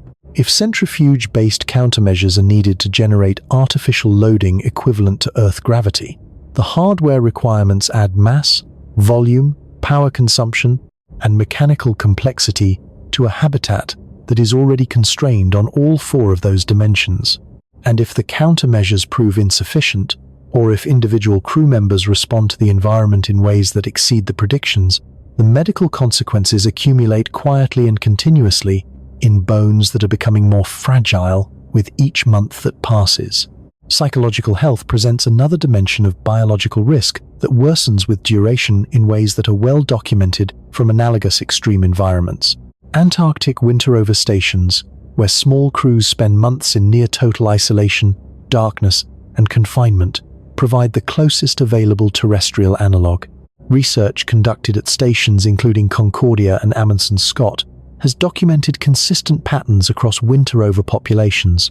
Cognitive performance, particularly in tasks requiring sustained attention, working memory, and complex reasoning, declines measurably over the course of the winter. Sleep quality degrades as the absence of natural light disruption disrupts circadian rhythms.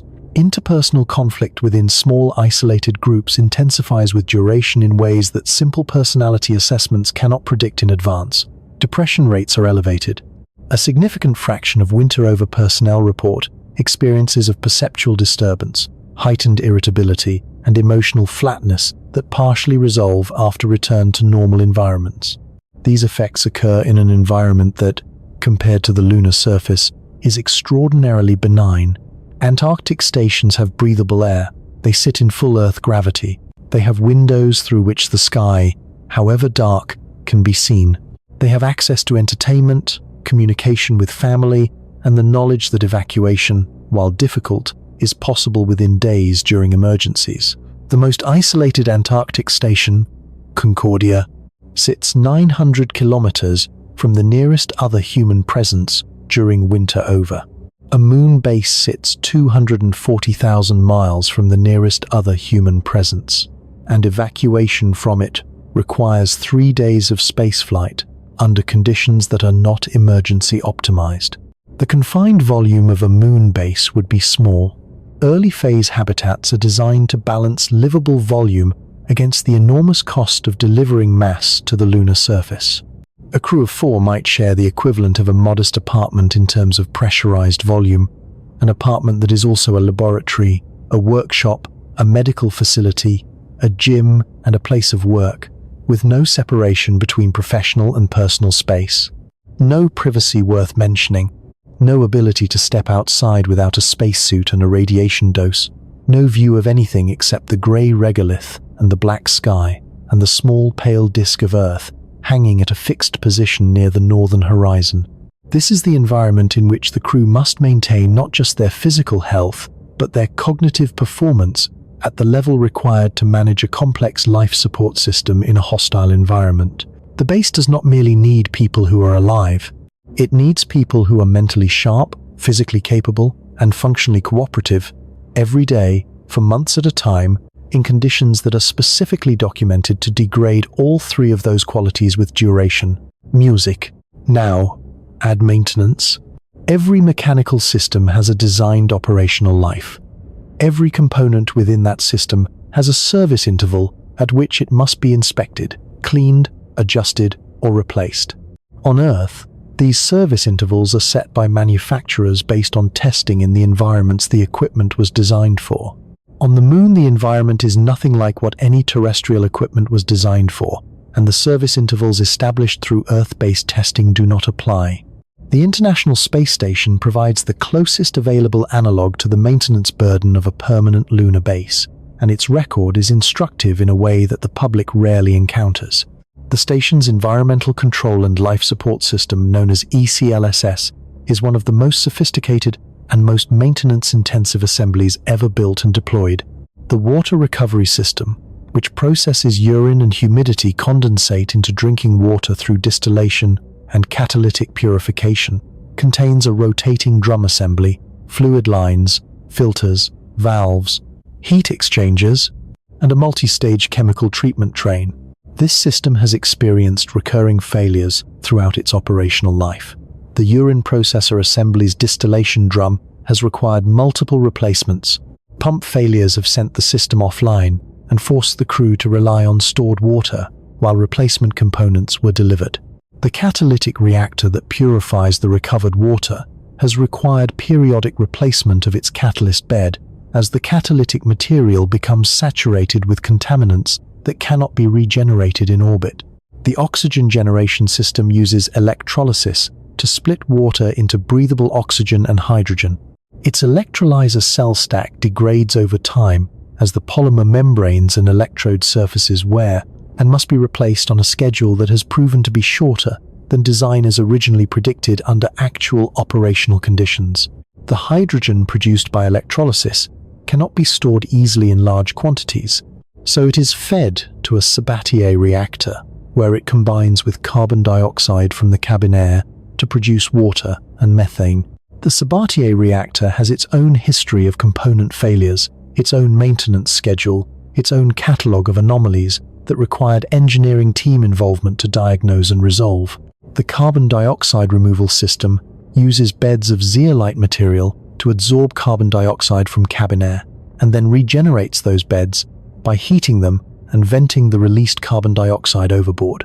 The valves that cycle cabin air between the two adsorber beds have failed repeatedly throughout the station's life, sometimes in ways that required manual workarounds to maintain acceptable carbon dioxide levels while replacement valves were prepared and installed. Elevated carbon dioxide in a spacecraft cabin is not immediately dangerous at low concentrations, but it causes headaches, reduced cognitive performance, and fatigue at levels that the station has periodically approached during maintenance periods. During the periods when the station was most heavily loaded with maintenance work, the fraction of crew time devoted to keeping life support systems running climbed above 50%. More than half the working day, for 6 to 7 people with the full support of hundreds of engineers on Earth and the ability to receive replacement hardware within weeks, was consumed by keeping the machine alive rather than doing the science the machine exists to enable. A moon-based crew would face all of these same systems or their equivalents in an environment that accelerates every degradation mechanism. Air filters would clog faster because lunar dust, however much airlock protocols reduce its ingress, cannot be entirely excluded from the habitat atmosphere across years of continuous operation. Water system components would experience higher rates of contamination from regolith particles that enter with EVA equipment and personnel. Valve seats and pump seals would wear faster because abrasive particulate contamination of fluids is harder to control on the lunar surface than in microgravity orbit. Electronics throughout every life support system would experience higher radiation-induced error rates, requiring more frequent software resets, component inspections, and hardware replacements. And all of this maintenance would be performed by a crew of 4 to 6 people, rather than 6 to 7, with no possibility of sending a broken component to Earth for laboratory analysis, no ability to receive replacement parts faster than the next scheduled resupply mission, and no option to increase crew size when the maintenance burden temporarily exceeds the available crew hours. Let the scenario unfold in concrete terms. Month 8 of continuous occupation. A crew member monitoring environmental data notices that carbon dioxide levels in the habitat are rising slightly during sleep periods, when metabolic output is lowest and the variation should be smallest. The anomaly is small enough that it does not trigger an automatic alarm, but large enough to prompt investigation. Over the following 2 days, the crew works through the diagnostic protocol, testing each component of the carbon dioxide removal system in sequence.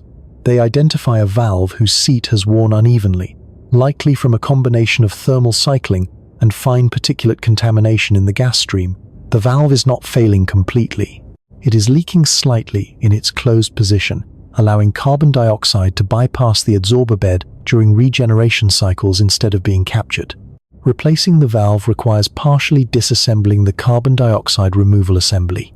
2 crew members spend approximately 6 hours on the repair, while the other 2 manage reduced capacity operations. During those 6 hours, the base runs on its backup carbon dioxide scrubbing system, a passive lithium hydroxide canister system with limited capacity. The crew must reduce physical activity levels to keep carbon dioxide production within the backup system's capacity. The scheduled EVA to clean dust from the solar array, which was overdue by 2 days, and had already allowed panel output to drop by 4%, is postponed. The repair is completed successfully. The carbon dioxide removal system returns to full capacity, but the postponed solar array cleaning has allowed an additional day's dust accumulation. Power output is now running 6% below nominal. With the power margin tightened, the thermal management system for the rover battery pack, which was already drawing from that margin, switches to a lower power operating mode that reduces its heating effectiveness. The rover battery pack temperature drops 2 degrees below its optimal range overnight during a shadow period.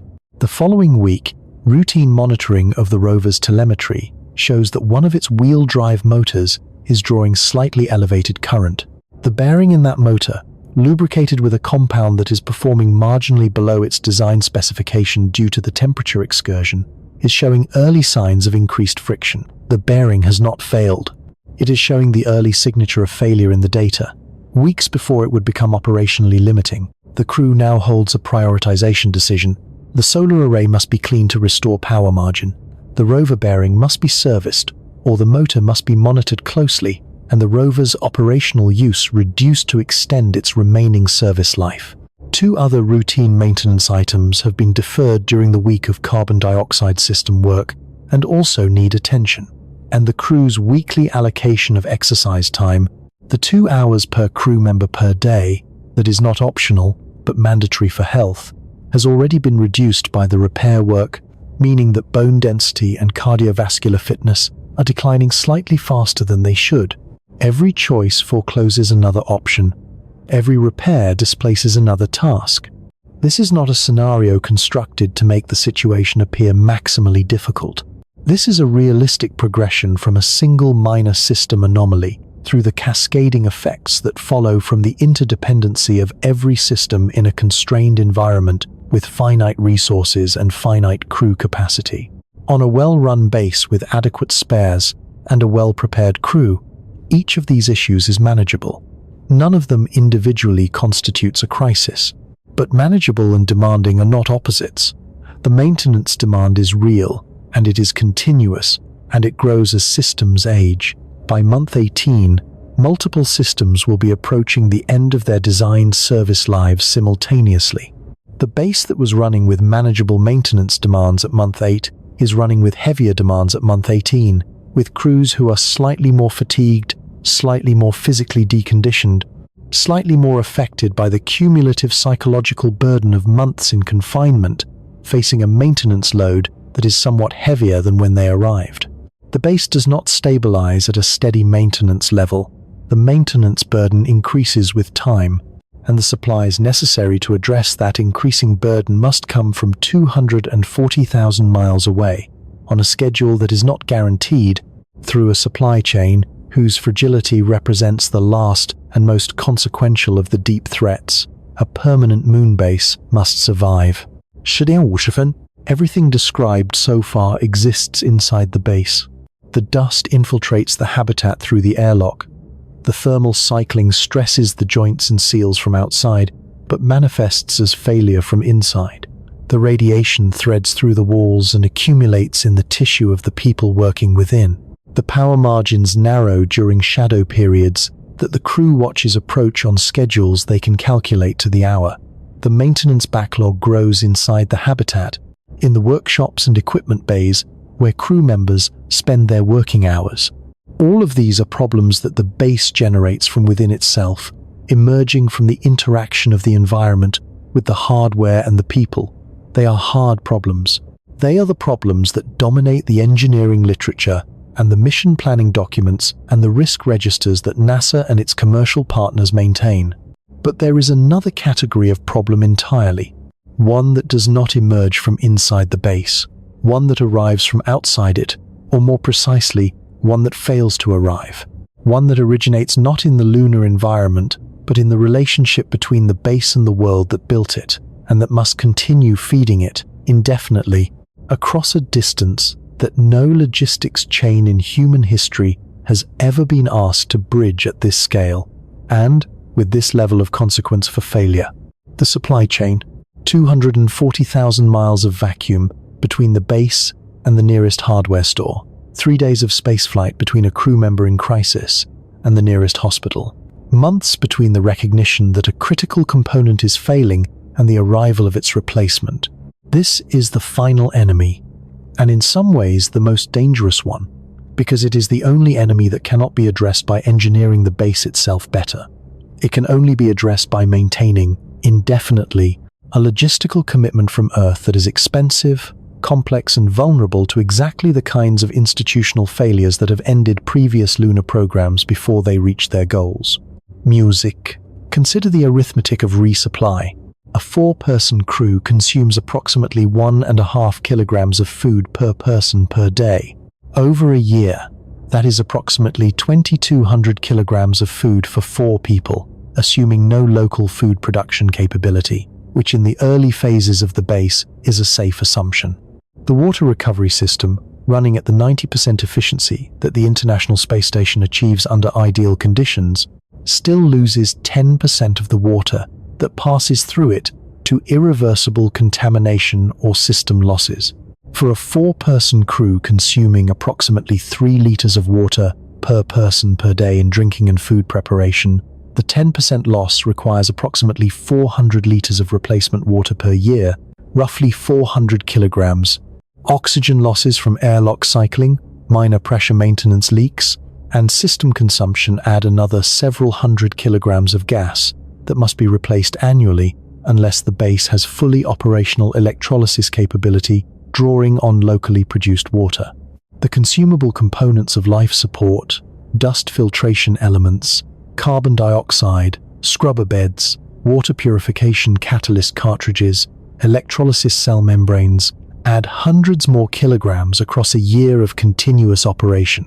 Then add spare parts, pump impellers, valve seats, seal assemblies, bearing cartridges, electrical connectors, circuit boards, sensor elements, cable runs, battery cells, heater elements, motor windings, gasket material in bulk form.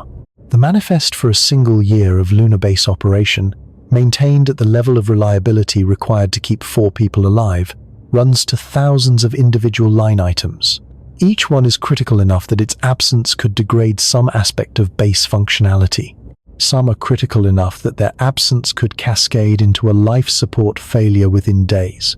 The total mass of consumables and spare parts required for 1 year of 4-person base operations is difficult to estimate precisely because no such base has ever operated, but engineering analyses suggest a figure somewhere between 5 and 15 metric tons, depending on how aggressively the base pursues local resource utilization and how conservative the spare parts inventory is designed to be. Take the middle of that range, 10 metric tons per year. A commercial lunar lander of the type contracted through NASA's Commercial Lunar Payload Services program can deliver approximately 500 kilograms to the surface, depending on the vehicle. A lander in the class of Blue Origin's Mark I Endurance can deliver significantly more, with payload capacities approaching several metric tons for larger variants under development. Using a generous assumption of 2 metric tons of useful cargo per resupply mission, a base consuming 10 metric tons of supplies per year requires 5 resupply missions annually. 5 missions, each one a complete launch and landing operation, each one requiring months of manifest planning, hardware procurement, integration, launch vehicle preparation, transit, and precision landing on terrain that has already claimed multiple robotic landers in the 2020s. Each one an independent opportunity for failure at any of dozens of points in the process. The probability of a single lunar landing mission succeeding completely is not 100%. It is not close to 100%. The history of lunar landing attempts since the resumption of robotic missions in the 2020s includes multiple partial and complete failures. Astrobotic's Peregrine lander, launched in January 2024, experienced a propellant leak that prevented it from reaching the surface. Intuitive Machines' IM-2 lander, launched in late 2024, tipped over on landing and did not achieve full operational status. Even for missions that succeed, the payload that arrives is not always intact. Impact forces during landing, even successful landings, can damage fragile components. Thermal stress during the transit and landing sequence can affect sensitive hardware. A reasonable estimate for the probability that a given resupply mission delivers its full intended payload in usable condition might be somewhere between 80 and 90%, accounting for launch failures, transit anomalies, landing failures, and partial payload damage. This is generous. It assumes continued improvement in landing reliability as the commercial industry matures. It assumes no significant deterioration in launch vehicle performance across the operational life of the base. Take 85% as a working figure. If the base requires 5 resupply missions per year, and each mission has an 85% success probability, the probability that all 5 succeed in a given year is approximately 44%. Less than half the time will all 5 missions in a year succeed. Over 5 years of operations, the probability of experiencing at least one complete resupply failure in a given year exceeds 90%, not as a worst case, as the expected outcome of operating a complex supply chain with realistic mission success rates over an extended period. A resupply failure is not a theoretical edge case to be addressed in emergency planning documents. It is a statistical near certainty across the operational lifetime of the base. The question is not whether a resupply failure will occur. The question is whether the base is designed to survive it, and for how long, and at what cost to the crew's safety margin. Music. The survival question depends entirely on which supplies the failed mission was carrying. Not all failures are equal. A mission carrying additional scientific instruments that are delayed by a failed landing is an inconvenience. Science timelines slip, crew morale suffers from the postponement, but no one dies. A mission carrying replacement HEPA filters for the habitat ventilation system and a spare electrolysis membrane for the oxygen generation system is a different matter entirely. Those are not conveniences. They are consumables with finite service lives whose degradation is already in progress when the replacement mission fails. The HEPA filters are already past their nominal replacement date when the resupply fails. They are running at reduced efficiency, passing a small but measurable increase in fine particle concentration into the breathing air. The crew can compensate by reducing EVA frequency, which reduces the dust introduced through airlock cycling. But this also halts external maintenance and the construction work that justifies the base's existence. The electrolysis membrane in the oxygen generation system is showing elevated resistance readings that indicate the onset of degradation. The system is still producing oxygen, but at reduced efficiency, meaning it requires more power to produce the same output. The power budget is already running close to its nominal margins. The next resupply opportunity is 4 months away. Over those 4 months, the HEPA filter efficiency continues declining. Particle concentrations in the habitat air rise gradually, adding to the cumulative dust inhalation dose that the crew has been accumulating since their arrival. The oxygen generation system continues degrading, consuming progressively more power for the same output.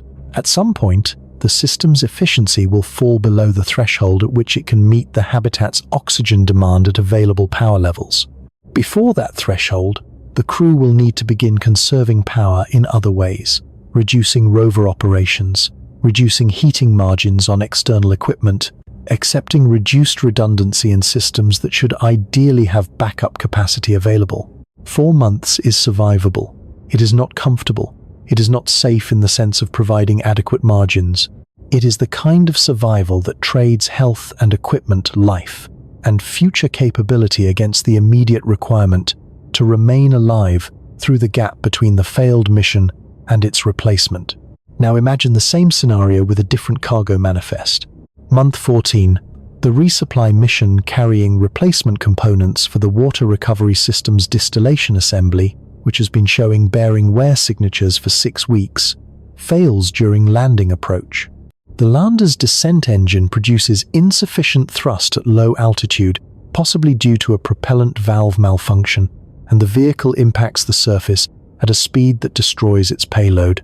The base receives nothing. The existing distillation assembly is running with worn bearings. Its noise signature and current draw have been increasing for 6 weeks, in a pattern that experienced engineers on Earth have assessed as consistent with bearing failure occurring within 4 to 8 weeks of the last telemetry. Downlink, the spare bearing assembly that was supposed to arrive with the failed mission, was the last item standing between the crew and a water recovery system that must either be operated below its designed speed to extend the bearing's life, or run at full speed and accepted to fail with uncertain timing, or shut down preventively and replaced with whatever backup water supply the base carries. The backup water supply is finite. The base carries emergency water reserves because no reasonable design would operate without them, but those reserves are sized for emergency use over days, not months. They are not a substitute for operational water recovery. The crew faces a decision with no good options.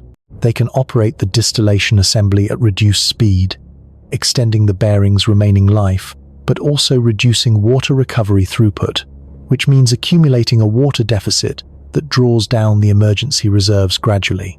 They can continue at full speed, accepting the risk of a sudden bearing failure that could damage the assembly beyond crew-level repair capability turning a manageable problem into a potential system loss.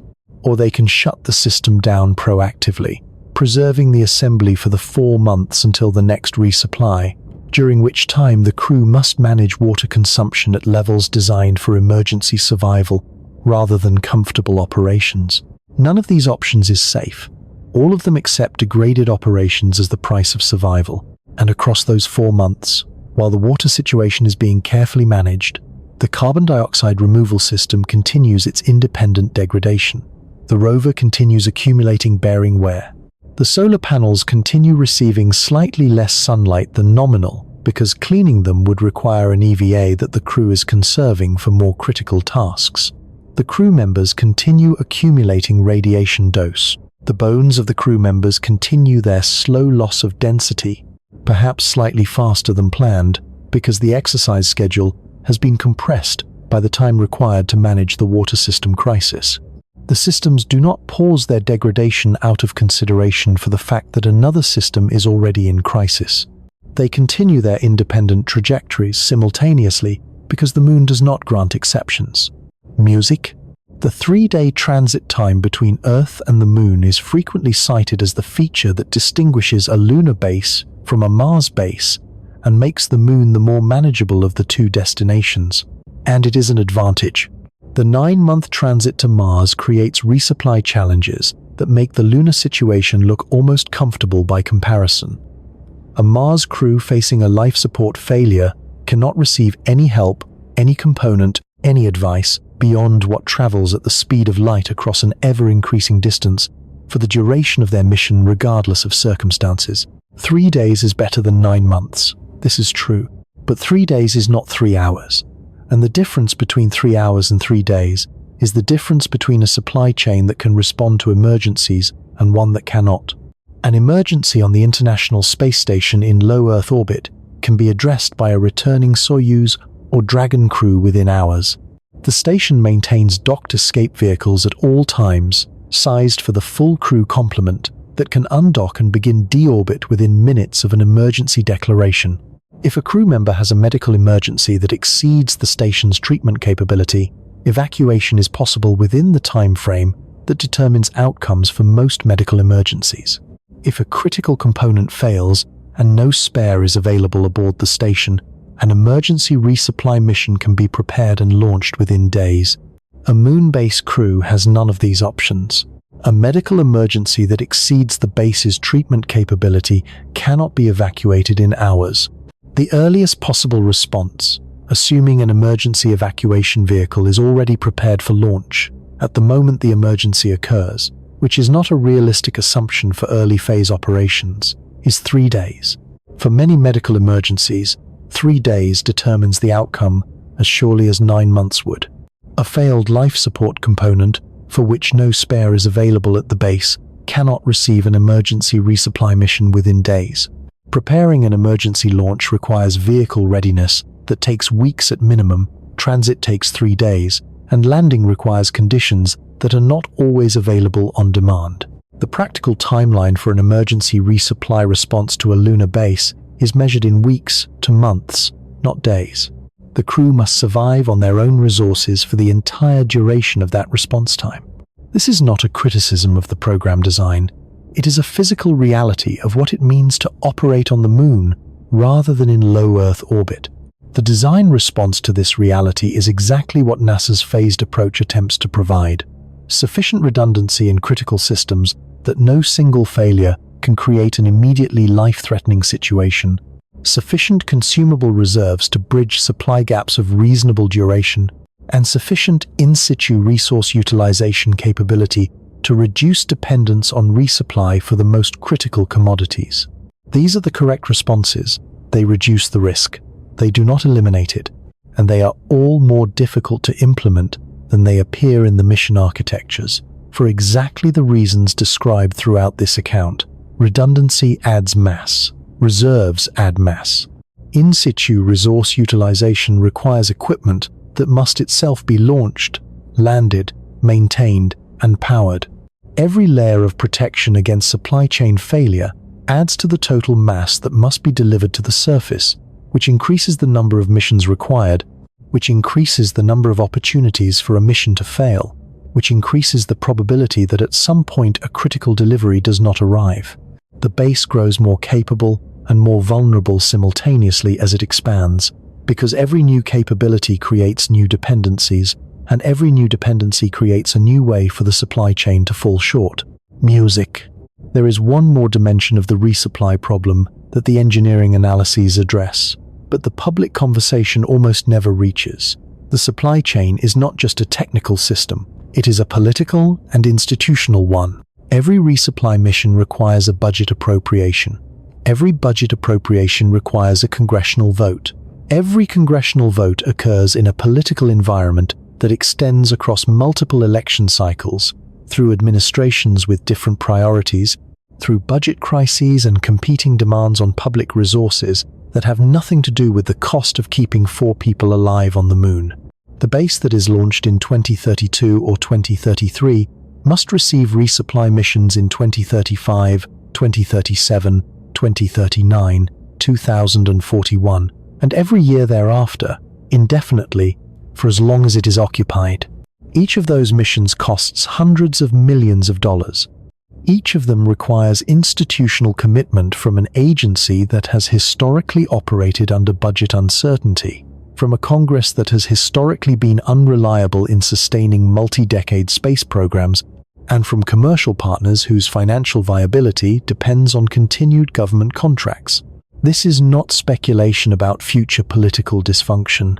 It is the pattern documented across the history of human spaceflight.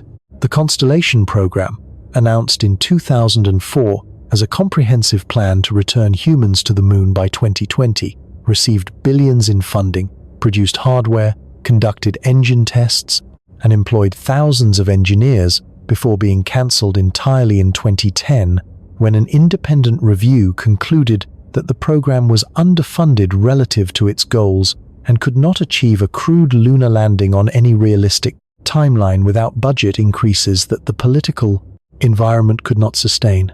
$9 billion in 5 years of institutional momentum dissolved when the administration changed and priorities shifted. The current moon base program has more commercial involvement than Constellation did, which provides some insulation against political shifts because commercial partners have contracts that are harder to terminate than in-house programs. But the commercial partners' contracts depend on continued NASA funding. If NASA's budget is redirected, the commercial contracts are at risk, and the base, once occupied, cannot simply be suspended during a funding gap, the way a construction program can be paused between phases. Once people are living in the base, the supply chain must continue or the people must come home. Coming home is not simple either. A lunar crew cannot simply decide to leave. They require a return vehicle that must be fueled and prepared in advance, a launch window that occurs on the moon's schedule rather than the political calendars, and a recovery capability on Earth that must be maintained throughout the base's operational period. The infrastructure for returning the crew, should circumstances require it, is itself a sustained commitment that must be funded and maintained, regardless of whether it is ever used. The permanent moon base is permanent not only in the sense of continuous occupation but in the sense of permanent institutional obligation. Once committed, it cannot be abandoned without either the political cost of leaving crew members behind or the operational cost of mounting an evacuation. The commitment, once made, is difficult to reverse and expensive to maintain. This is the full scope of what a moon base requires, not a building project with a completion date, not an engineering challenge that concludes when the habitat is deployed and the first crew is installed. An ongoing commitment, renewed every year, through every political cycle, every budget negotiation, every commercial partnership renewal, every technological setback and every mission failure, for as long as anyone is on the surface. The moon base that the animations describe is the moment of arrival. The real moon base is everything that comes after. In every year that follows, in every resupply mission, every maintenance cascade, every supply gap, every medical decision made without adequate equipment, every hour of a crew member's working day consumed by the task of keeping the machine alive rather than doing the work the machine exists to enable. That is what the physics demands, and that gap between the animation and the demand is where the real story of humanity's return to the moon will be written, not in the gleaming habitats of the promotional materials, but in the maintenance logs and the resupply manifests and the medical records and the budget appropriations that will determine, year by year, whether the base survives what the moon does to everything that stays. 10点52分. The engineers working on the moon base are not naive. They have read the Apollo reports. They have studied the dust samples returned by 12 astronauts across 6 missions and analyzed them with instruments that did not exist in 1972. They have modeled the thermal cycles at the South Pole sites with resolution down to individual boulders, using elevation data from the Lunar Reconnaissance Orbiter that maps the terrain at half-meter precision. They have calculated the radiation dose rates at every candidate building location and mapped the shadow periods across full lunar years to identify the sites where illumination is most reliable. They understand the maintenance burden because they have spent decades maintaining the International Space Station and learning from every failure it has experienced. They understand the supply chain problem because they have spent those same decades managing the logistics of keeping people alive in space. The solutions they propose are real. Each one is grounded in physics. Each one addresses a genuine problem with a genuine engineering approach. Each one is being actively developed, tested, and refined by researchers who understand the constraints in technical depth that this account cannot fully replicate. The solutions deserve honest examination, not dismissal, because they do help. Every one of them moves the needle in the right direction.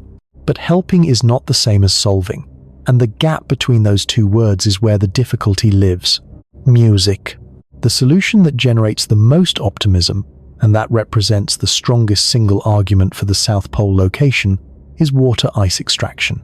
The permanently shadowed craters near the lunar South Pole contain water ice deposits that have been accumulating for billions of years, delivered by cometary impacts, and preserved by the complete absence of sunlight in crater floors that have not seen direct solar illumination since the craters formed. Orbital instruments, including NASA's Lunar Crater Observation and Sensing Satellite, which intentionally impacted a permanently shadowed crater in 2009 and detected water vapor in the resulting plume, and the Moon Mineralogy Mapper aboard India's Chandrayaan-1 spacecraft, which detected the spectroscopic signature of water and hydroxyl across the lunar surface, with concentrations rising toward the poles, have confirmed the presence of this ice. India's Chandrayaan-3 mission, which landed near the South Pole in August 2023, provided additional in-situ confirmation through its instrument suite. If this ice can be extracted and processed at operational scale, the logistics equation changes fundamentally. Water from local ice means drinking water without launching it from Earth. Electrolysis of that water produces oxygen for the habitat atmosphere and hydrogen for storage. Cryogenic storage of the hydrogen and oxygen together constitutes a form of energy storage for shadow periods through regenerative fuel cells that does not require launching battery mass from Earth. And if sufficient quantities of hydrogen and oxygen can be produced locally, they constitute rocket propellant, potentially reducing or eliminating the need to launch return vehicle propellant from Earth for every crew rotation. This cascade of benefits, water to air to energy to propellant, is why in-situ resource utilization sits at the center of NASA's long-term moon base strategy. It is the mechanism by which the base could eventually become less dependent on Earth, by which the supply chain could be shortened from the most critical end. It is not an incremental improvement to the logistics picture. It is a potential transformation of it. The optimism is warranted in principle. In practice, every step of the ice extraction process confronts the same environmental hostility that has been described throughout this account, concentrated into the harshest subset of the lunar surface environment. The permanently shadowed craters where the ice sits are not merely dark. They are among the coldest places in the inner solar system. Temperatures in these crater floors hover below -200 degrees Celsius and reach -230 in the coldest measurements recorded. Any equipment sent into these craters to extract ice must operate at temperatures that approach the limits of most conventional engineering materials. Lubricants that function at the relatively moderate temperatures of the ridgeline base site already stretched by thermal cycling between positive temperatures in sunlight and -70 in shadow, solidify completely at -200 degrees. Batteries that provide perhaps 70% of their rated capacity at the main base site provide almost nothing at crater floor temperatures. Metals that are merely stressed by thermal cycling at the main site become brittle at cryogenic temperatures in ways that make fracture without warning a significant risk. Equipment operating in the permanently shadowed craters must carry its own heat source or be designed with materials that maintain function in conditions that no commercial or industrial equipment in human history has been designed for as a routine operational requirement. Both approaches add mass, cost, and complexity to hardware that must also be small enough to be landed, rugged enough to operate without maintenance for extended periods, and precise enough to process regolith at useful rates. The ice itself is not a convenient frozen layer sitting near the surface in extractable concentrations. Orbital observations have confirmed its presence and suggested higher concentrations near the poles, but they cannot determine with current resolution whether the ice exists in deposits rich enough to be mined economically or in diffuse molecular concentrations dispersed through the regolith matrix in quantities too sparse to justify energy cost of extraction. The spectroscopic data tells you that ice is there. It does not tell you whether a cubic meter of shadowed crater floor regolith contains a liter of water or a gram. The answer to that question determines whether the South Pole's greatest strategic asset is a transformative resource that changes the economics of lunar habitation, or a logistical mirage that consumes enormous resources in pursuit of yields too small to justify the investment. And the answer will not come from orbital instruments. It will come from machines that physically dig into the crater floors and measure what they find in conditions that have never been operationally tested by any piece of human-built equipment. The extraction process itself creates additional demands that compound the uncertainty. Heating regolith to release water vapor, capturing that vapor in vacuum conditions where water does not exist as a liquid at any temperature, condensing the vapor into usable water, and then purifying it to drinkable standards requires a processing chain of multiple systems, each of which must function reliably at cryogenic temperatures in an abrasive dust environment. The power required for this chain is substantial. Heating regolith to temperatures where water vapor is released meaningfully requires sustained thermal input. Electrolysis of the resulting water requires substantial electrical current. Compression or liquefaction of the produced gases for storage requires additional power. The net energy balance of ice extraction, the ratio of energy invested in the process to energy recoverable from the produced hydrogen and oxygen, determines whether the operation is genuinely productive or whether it consumes more in base resources than it delivers in independence from Earth. This balance has been modeled extensively, and the models suggest it can be positive, but models of systems operating in conditions that have never been experienced by any operational hardware carry uncertainties that only experience can resolve. In situ resource utilization is the right strategic direction. It is the capability that, once demonstrated and scaled, genuinely changes what is possible on the Moon. But the demonstration will be harder than the concept, and the scaling will be harder than the demonstration. And in the years before that capability is operational, the base remains dependent on the supply chain in the ways described in the preceding pages. Music. Regolith shielding for radiation protection is the second major proposed solution, and it has the elegance of using the environment's own material against one of the environment's most serious threats. The concept is straightforward. The Moon's surface is covered in regolith. Rather than launching shielding mass from Earth, which would be enormously expensive, the base piles local soil over its habitat modules to provide the 80 centimeters of material coverage that analysis suggests is sufficient to attenuate the most dangerous components of solar particle events and significantly reduce the chronic galactic cosmic ray dose. The material is free in the sense that it does not have to be transported from Earth. The supply is unlimited. The physics are sound. The execution is anything but straightforward. 80 centimeters of regolith, uniformly distributed over a habitat module 10 meters long and 4 meters in diameter, represents a volume of approximately 25 cubic meters of material, with a mass at the lunar surface bulk density of roughly 1.5 metric tons per cubic meter of approximately 38 metric tons. Moving and placing 38 metric tons of abrasive, electrostatically charged regolith around and over a habitat module without damaging the module, without compromising the solar panels and thermal radiators that must remain exposed, and without generating sufficient dust disturbance to contaminate nearby equipment, requires construction-scale machinery operating with precision on a surface that has never supported construction-scale operations. The excavation equipment must be launched from Earth, landed, and commissioned before shielding work begins. Each piece of machinery is subject to the same degradation mechanisms described throughout this account. Excavator bucket teeth abrade in the jagged regolith. Hydraulic seals, or their pneumatic equivalents, leak in vacuum. Bearing surfaces cold weld or abrade, depending on their lubrication state.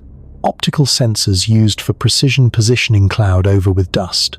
The machines require power, maintenance, and operator oversight, and the process of moving regolith generates fine dust from the mechanical disruption of the surface, adding to the ambient dust burden that the base is already fighting. Sintered regolith blocks, produced by focusing solar energy or directing microwave radiation at loose soil to fuse it into solid structural material, offer an alternative approach that several research groups have been developing with genuine enthusiasm. The material science is credible. Laboratory demonstrations using lunar simulants have produced blocks with compressive strengths comparable to concrete, and the blocks can be shaped into stackable units suitable for constructing walls around and over habitat modules. The sintering process does not require excavation in the conventional sense. It treats the surface in place, converting loose regolith into solid material without the dust disturbance of mechanical digging. But sintering equipment capable of producing blocks at the rate needed to shield a full habitat module must be designed for the lunar environment, must handle the same electrostatically charged feedstock as every other surface system, and must itself survive the same degradation mechanisms. The process is energy intensive. The rate at which a practical sintering system can produce shielding material, given the power constraints of an early phase base, means that shielding a full habitat is a project measured in months of continuous operation rather than days of construction. For the first crew to arrive at the base, some shielding will exist.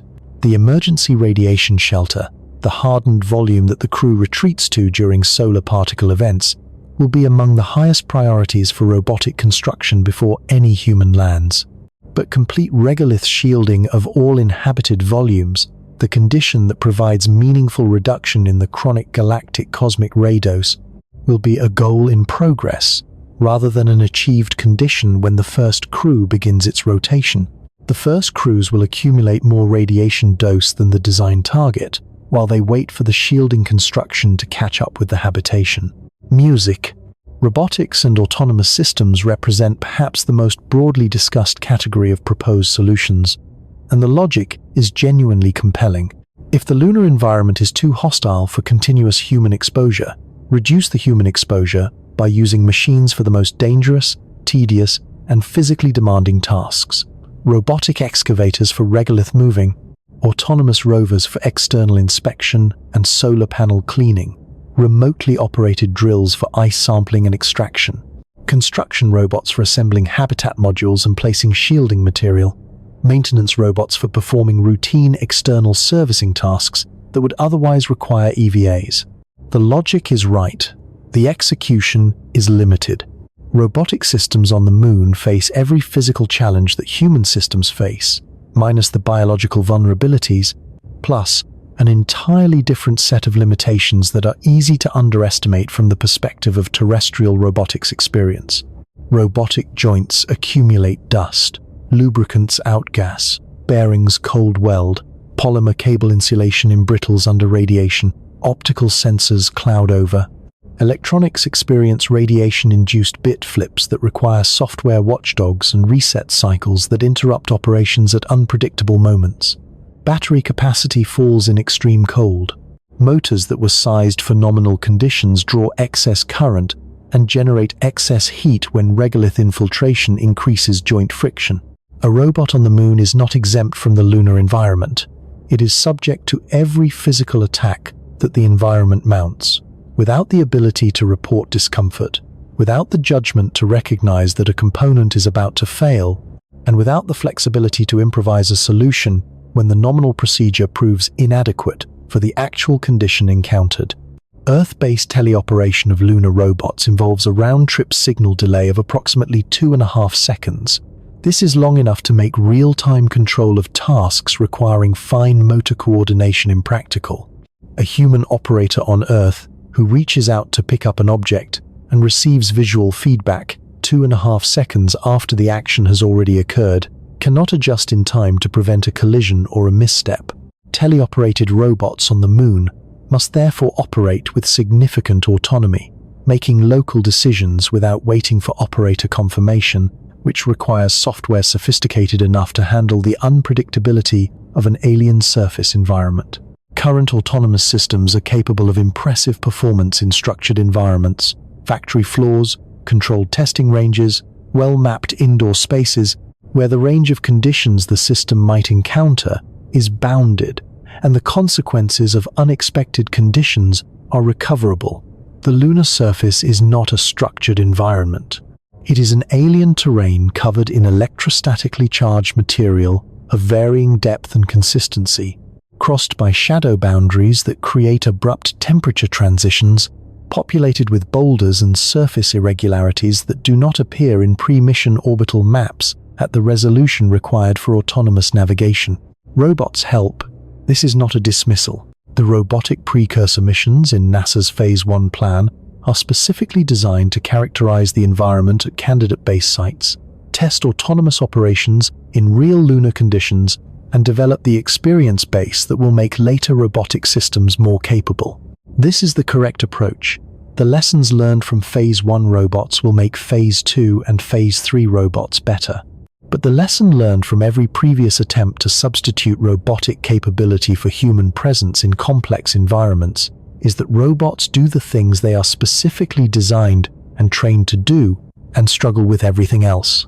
The human capacity for contextual judgment, for recognizing that something unexpected has occurred and that the nominal procedure should be suspended while the situation is assessed, for improvising a solution from available materials when the standard approach is unavailable, for doing the task that was not anticipated when the robot was programmed, remains the critical capability that robotics cannot replace in environments where conditions cannot be fully specified in advance. The base will need human crew members for the same reason that every complex operational environment has needed human beings, not because humans are better at the tasks that can be fully specified, but because not all tasks can be fully specified, and the ones that cannot are precisely the ones that matter most when something goes wrong. Music. The phased construction approach that NASA has adopted is itself a form of solution, and in many ways the most important one. By building capability incrementally, testing systems under real lunar conditions before human lives depend on them, and learning from each phase before committing to the next, the agency structures the program around the recognition that the lunar surface will surprise even the best prepared engineering teams.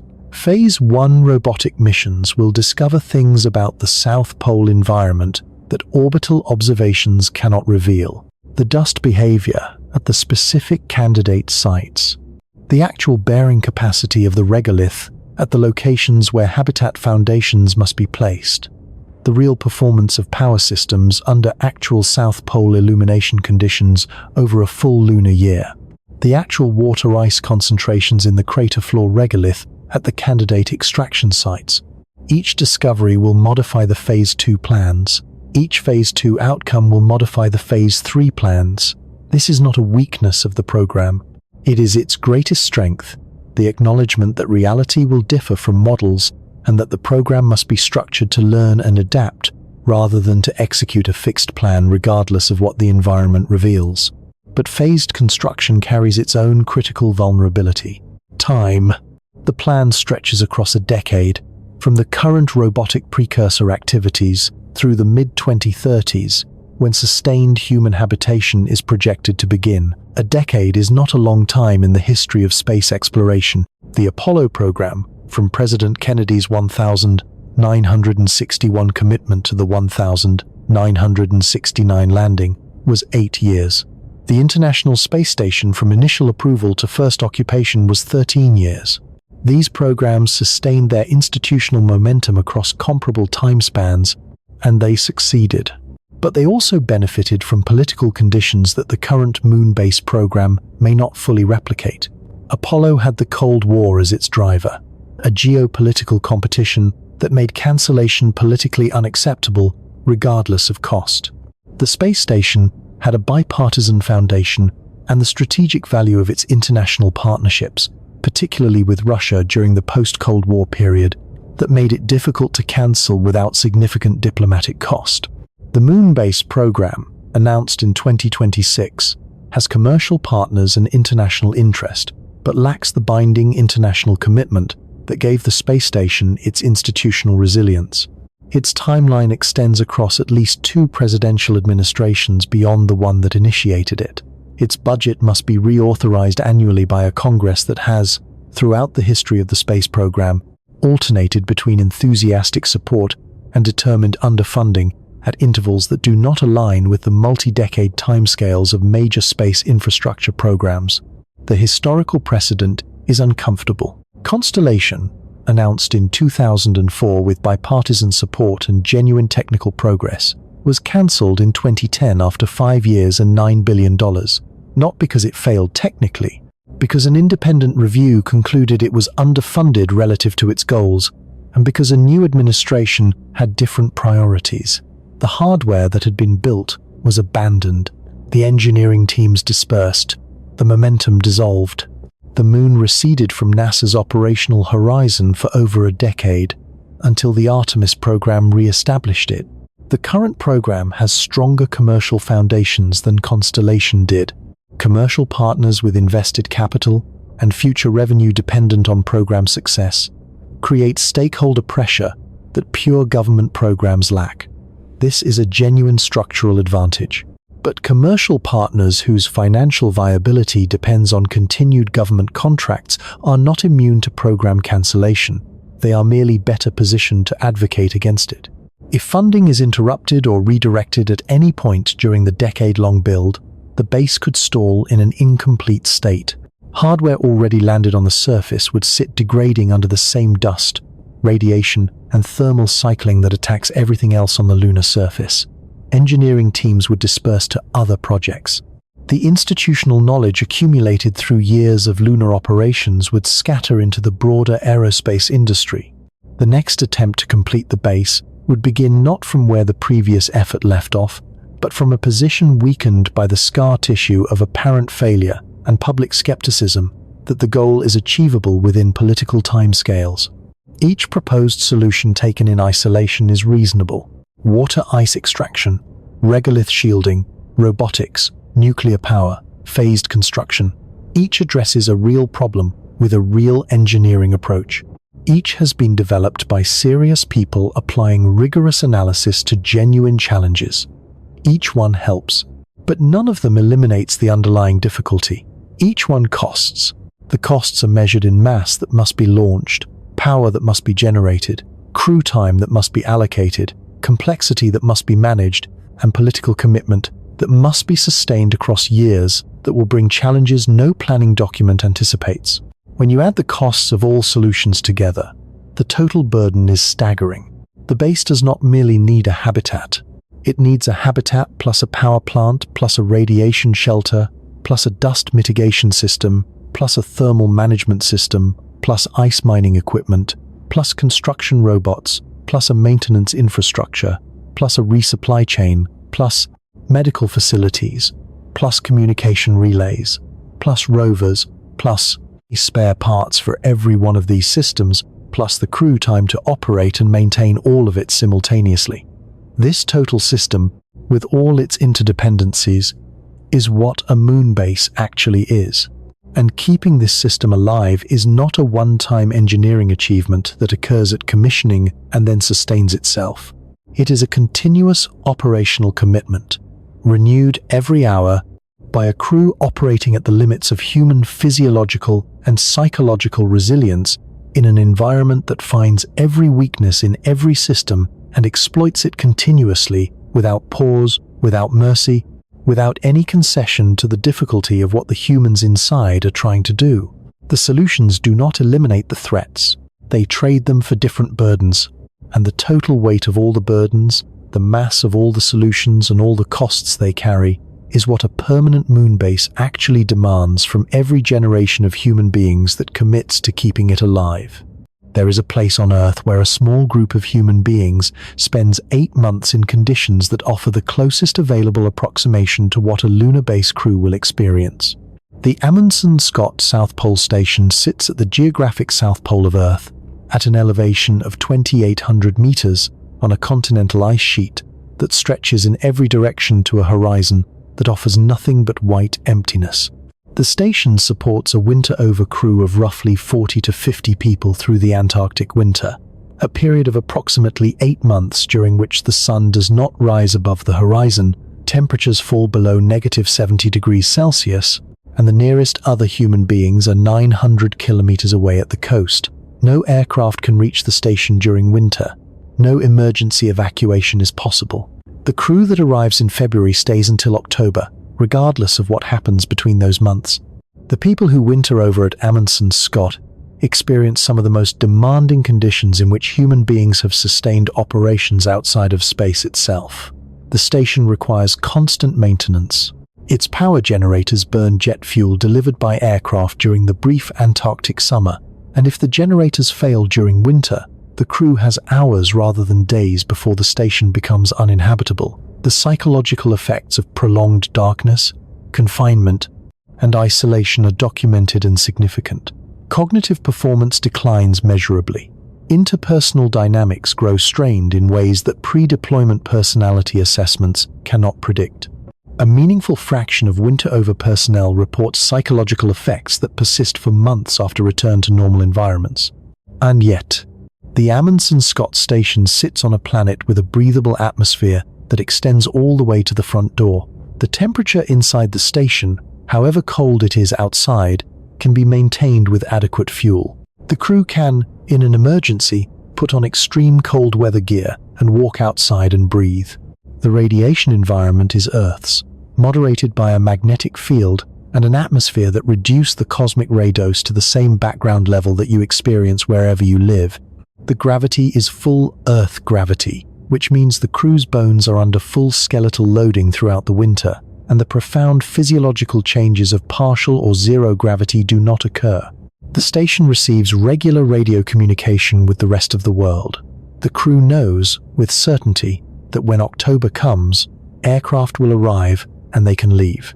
If sustaining 40 to 50 people at the South Pole of Earth through 8 months of winter is one of the most demanding logistics and operational achievements in human civilization, sustaining 4 people at the South Pole of the Moon for 6 months is an operation that is harder by every meaningful measure. The radiation is worse by a factor of roughly 160 compared to sea level background. The vacuum is lethal, immediately, without the protection of a spacesuit or a pressurized structure. The dust is destructive in ways that Antarctic snow and ice are not. The gravity is insufficient for long-term human health in ways that require active countermeasures consuming hours of every day. Emergency evacuation requires 3 days of spaceflight rather than hours of aircraft flight. The resupply chain stretches 240,000 miles rather than 900 kilometers, and the environment attacks every piece of hardware with a relentlessness that the Antarctic station, sitting in full Earth atmosphere at full Earth gravity with no ionizing radiation beyond normal background levels, does not experience. The comparison does not diminish the achievement of Amundsen-Scott. It illuminates the scale of what the Moon demands by showing the most demanding thing humanity has sustained on Earth and demonstrating that the Moon is categorically harder. Music. The moon base that NASA's animations describe is the moment of arrival. Gleaming structures on a crater rim. Astronauts moving between facilities in the perpetual oblique golden light of the South Pole sun. Rovers tracing paths across a landscape that looks, in those images, almost welcoming.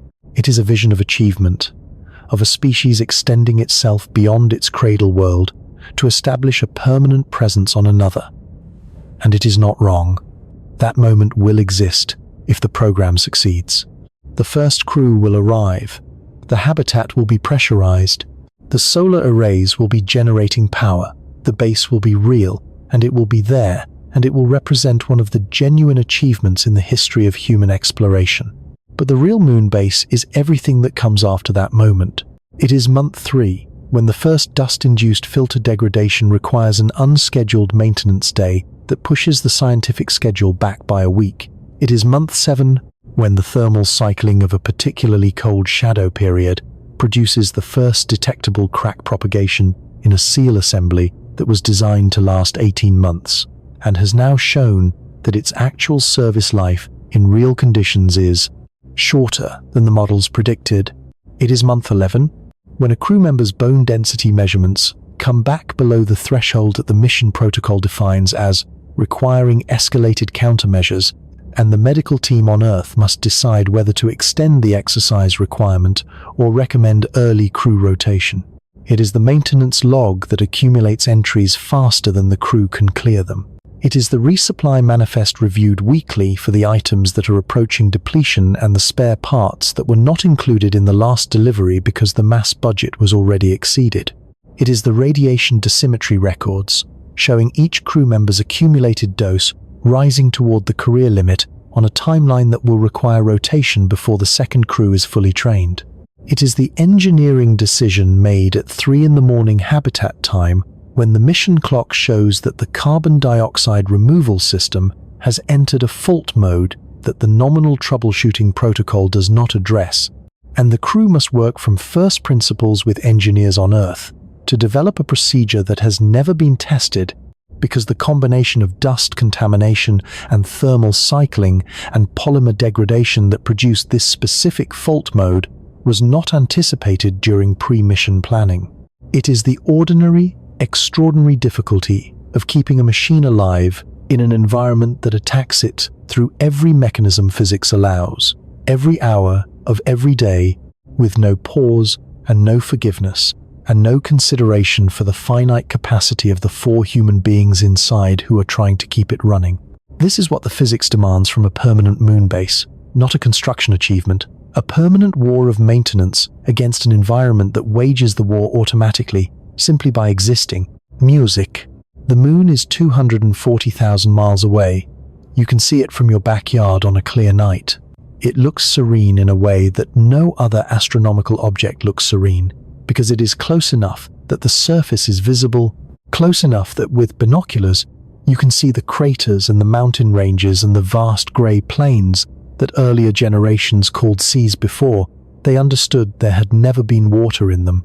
It looks like a place you could walk on. That impression is not entirely wrong. 12 human beings walked on it within a single decade, between 1969 and 1972. And all 12 came back alive.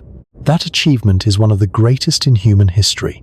It was accomplished by a program of engineering and institutional commitment and individual courage that has no equivalent in the history of exploration. And it succeeded in part precisely because it was structured around a truth that the current moment seems in danger of forgetting. Apollo was designed to visit, not to stay. Every engineering decision in the Apollo program was optimized for a brief excursion, followed by departure. The spacesuits were expendable, the landers were abandoned, the consumables were sized for days. The power systems were designed for hours of surface operations, not months. The crews were selected for physical and psychological resilience under acute stress, not chronic grinding exposure. The program was brilliant, and it was brilliant in part because it knew exactly what it was and what it was not. A permanent base is not an Apollo mission extended in duration. It is a different kind of undertaking entirely, one that requires not just the capability to survive the lunar environment, but the institutional commitment to keep fighting it indefinitely without the clean endpoint of a return trajectory, without the psychological anchor of a departure date, without the engineering luxury of designing everything as expendable. The dust that Cernan and Schmidt and all the others encountered in their brief hours on the surface does not pause between crews. It continues charging and clinging and abrading every hour that the base exists, whether anyone is inside or not. The thermal cycling does not wait for a maintenance window. The radiation does not suspend itself during a shadow period when the power margins are already tight. The supply chain does not become more reliable because the base needs it to be. The political environment does not remain stable because the program requires continuity. Everything that is hard about a moon base is hard continuously. Music. This does not mean humanity should not build one. The scientific return from a permanent lunar presence would be extraordinary. The South Pole sites represent a geological archive of the early solar system preserved in the permanently shadowed regolith, recording conditions from the first hundreds of millions of years after the planets formed, conditions that no sample returned by Apollo, which landed at equatorial sites, chosen for landing safety rather than scientific priority, has ever captured. The water ice, if extractable, represents a resource that could make the difference between a lunar program that remains forever dependent on Earth and one that develops genuine operational independence. The technologies developed for permanent lunar habitation, dust mitigation systems, closed-loop life support, optimized for harsh environments, compact nuclear power, radiation-hardened materials, precise remote medical capability, have applications that extend far beyond the moon itself. And there is something that transcends the specific list of scientific and technological returns. The act of establishing a permanent human presence on another world, of committing to the indefinite maintenance of life beyond Earth, is a statement about what kind of species humanity intends to be. A species that visits other worlds and retreats, or a species that goes and stays and builds and learns, that accepts the difficulty and the cost and the continuous fighting because the alternative, remaining confined to a single world in a universe of billions, is a smaller future than the physics of the cosmos permits.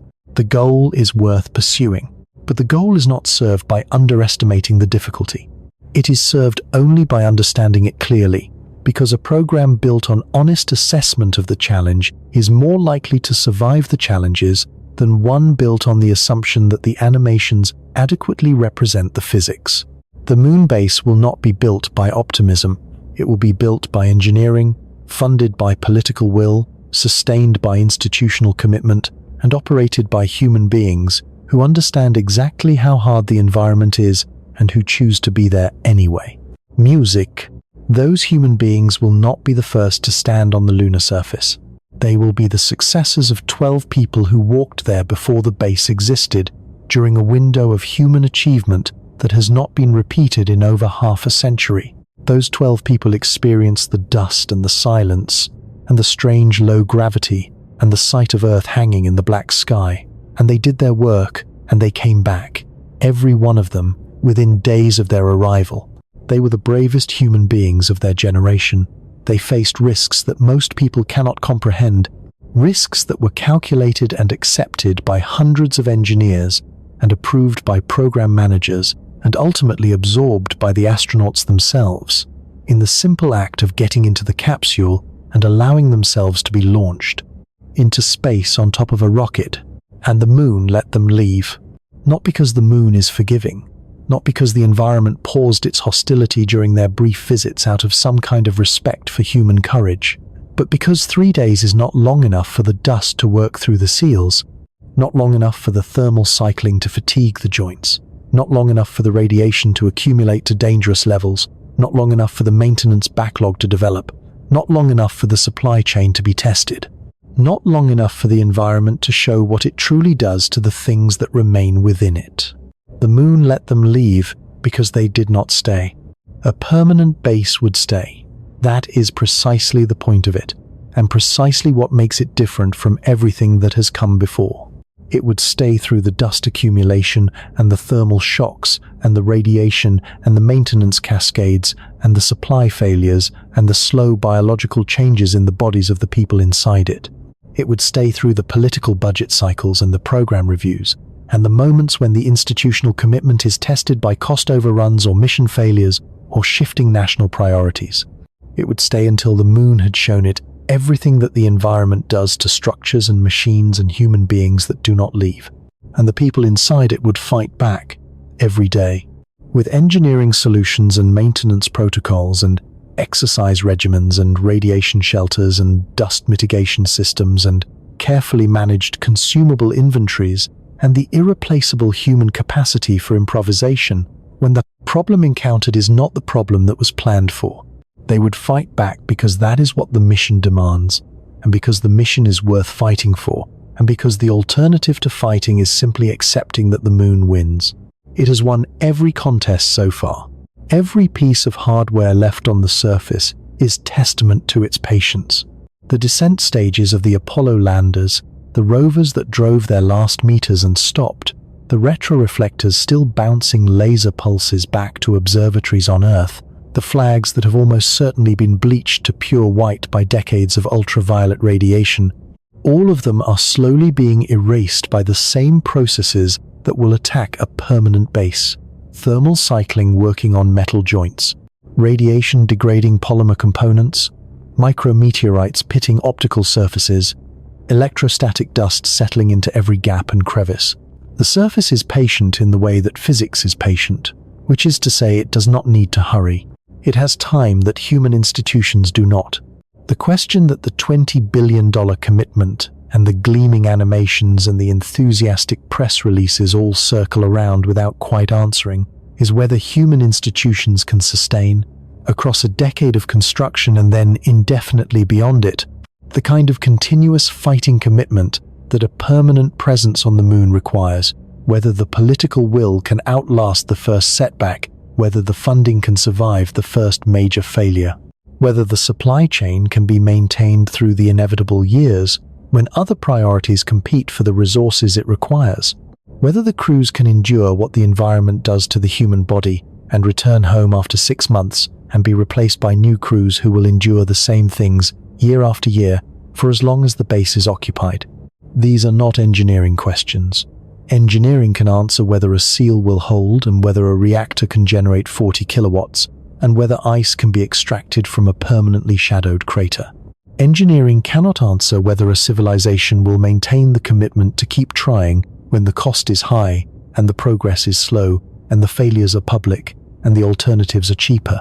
That question will be answered not in the design offices or the testing facilities or the mission control centers, but in the budget negotiations and the election outcomes and the program reviews and the small daily decisions made by thousands of people over decades about whether this is worth what it costs. Music. The moon is 240,000 miles away. You can see it tonight. If the sky is clear where you are, it will look the same as it always has. Serene, silent, familiar in the way that something seen every night for an entire life becomes familiar. It will not look hostile. It will not look like a place that destroys everything it touches. It will look like the moon always looks, ancient and patient and impossibly beautiful, hanging in the dark above a world that has been looking up at it since before the word for looking up existed. 12 people walked on that surface. They brought their instruments and their flags and their geological hammers and their cameras, and they did their work in the hours they had, and they came home, and the moon accepted their departure without protest, because their departure was, from the moon's perspective, entirely unremarkable. Things arrive on the lunar surface all the time, comets and asteroids and micrometeorites and spacecraft. They are all treated the same way eventually, ground down by impacts, abraded by charged dust, cycled through temperature extremes, eroded by radiation, until nothing remains of their original structure. The moon does not distinguish between a spacecraft and a comet. It does not distinguish between a flag and a boulder. It simply continues doing what it has always done, which is apply the physics of its environment to everything within it, without exception and without end. A permanent base would ask the moon to make an exception. It would ask the environment to allow something that has never existed on the lunar surface, a sustained, maintained, continuously fought for human presence that refuses to be erased. Not because the environment will relent, it will not, but because the people inside, and the institutions behind them, will not stop fighting back. That is what a moon base actually is. Not a building, not a destination, not an achievement that occurs once and is then complete. A permanent commitment to a permanent fight against an environment that has 4 billion years of patience and the laws of physics on its side.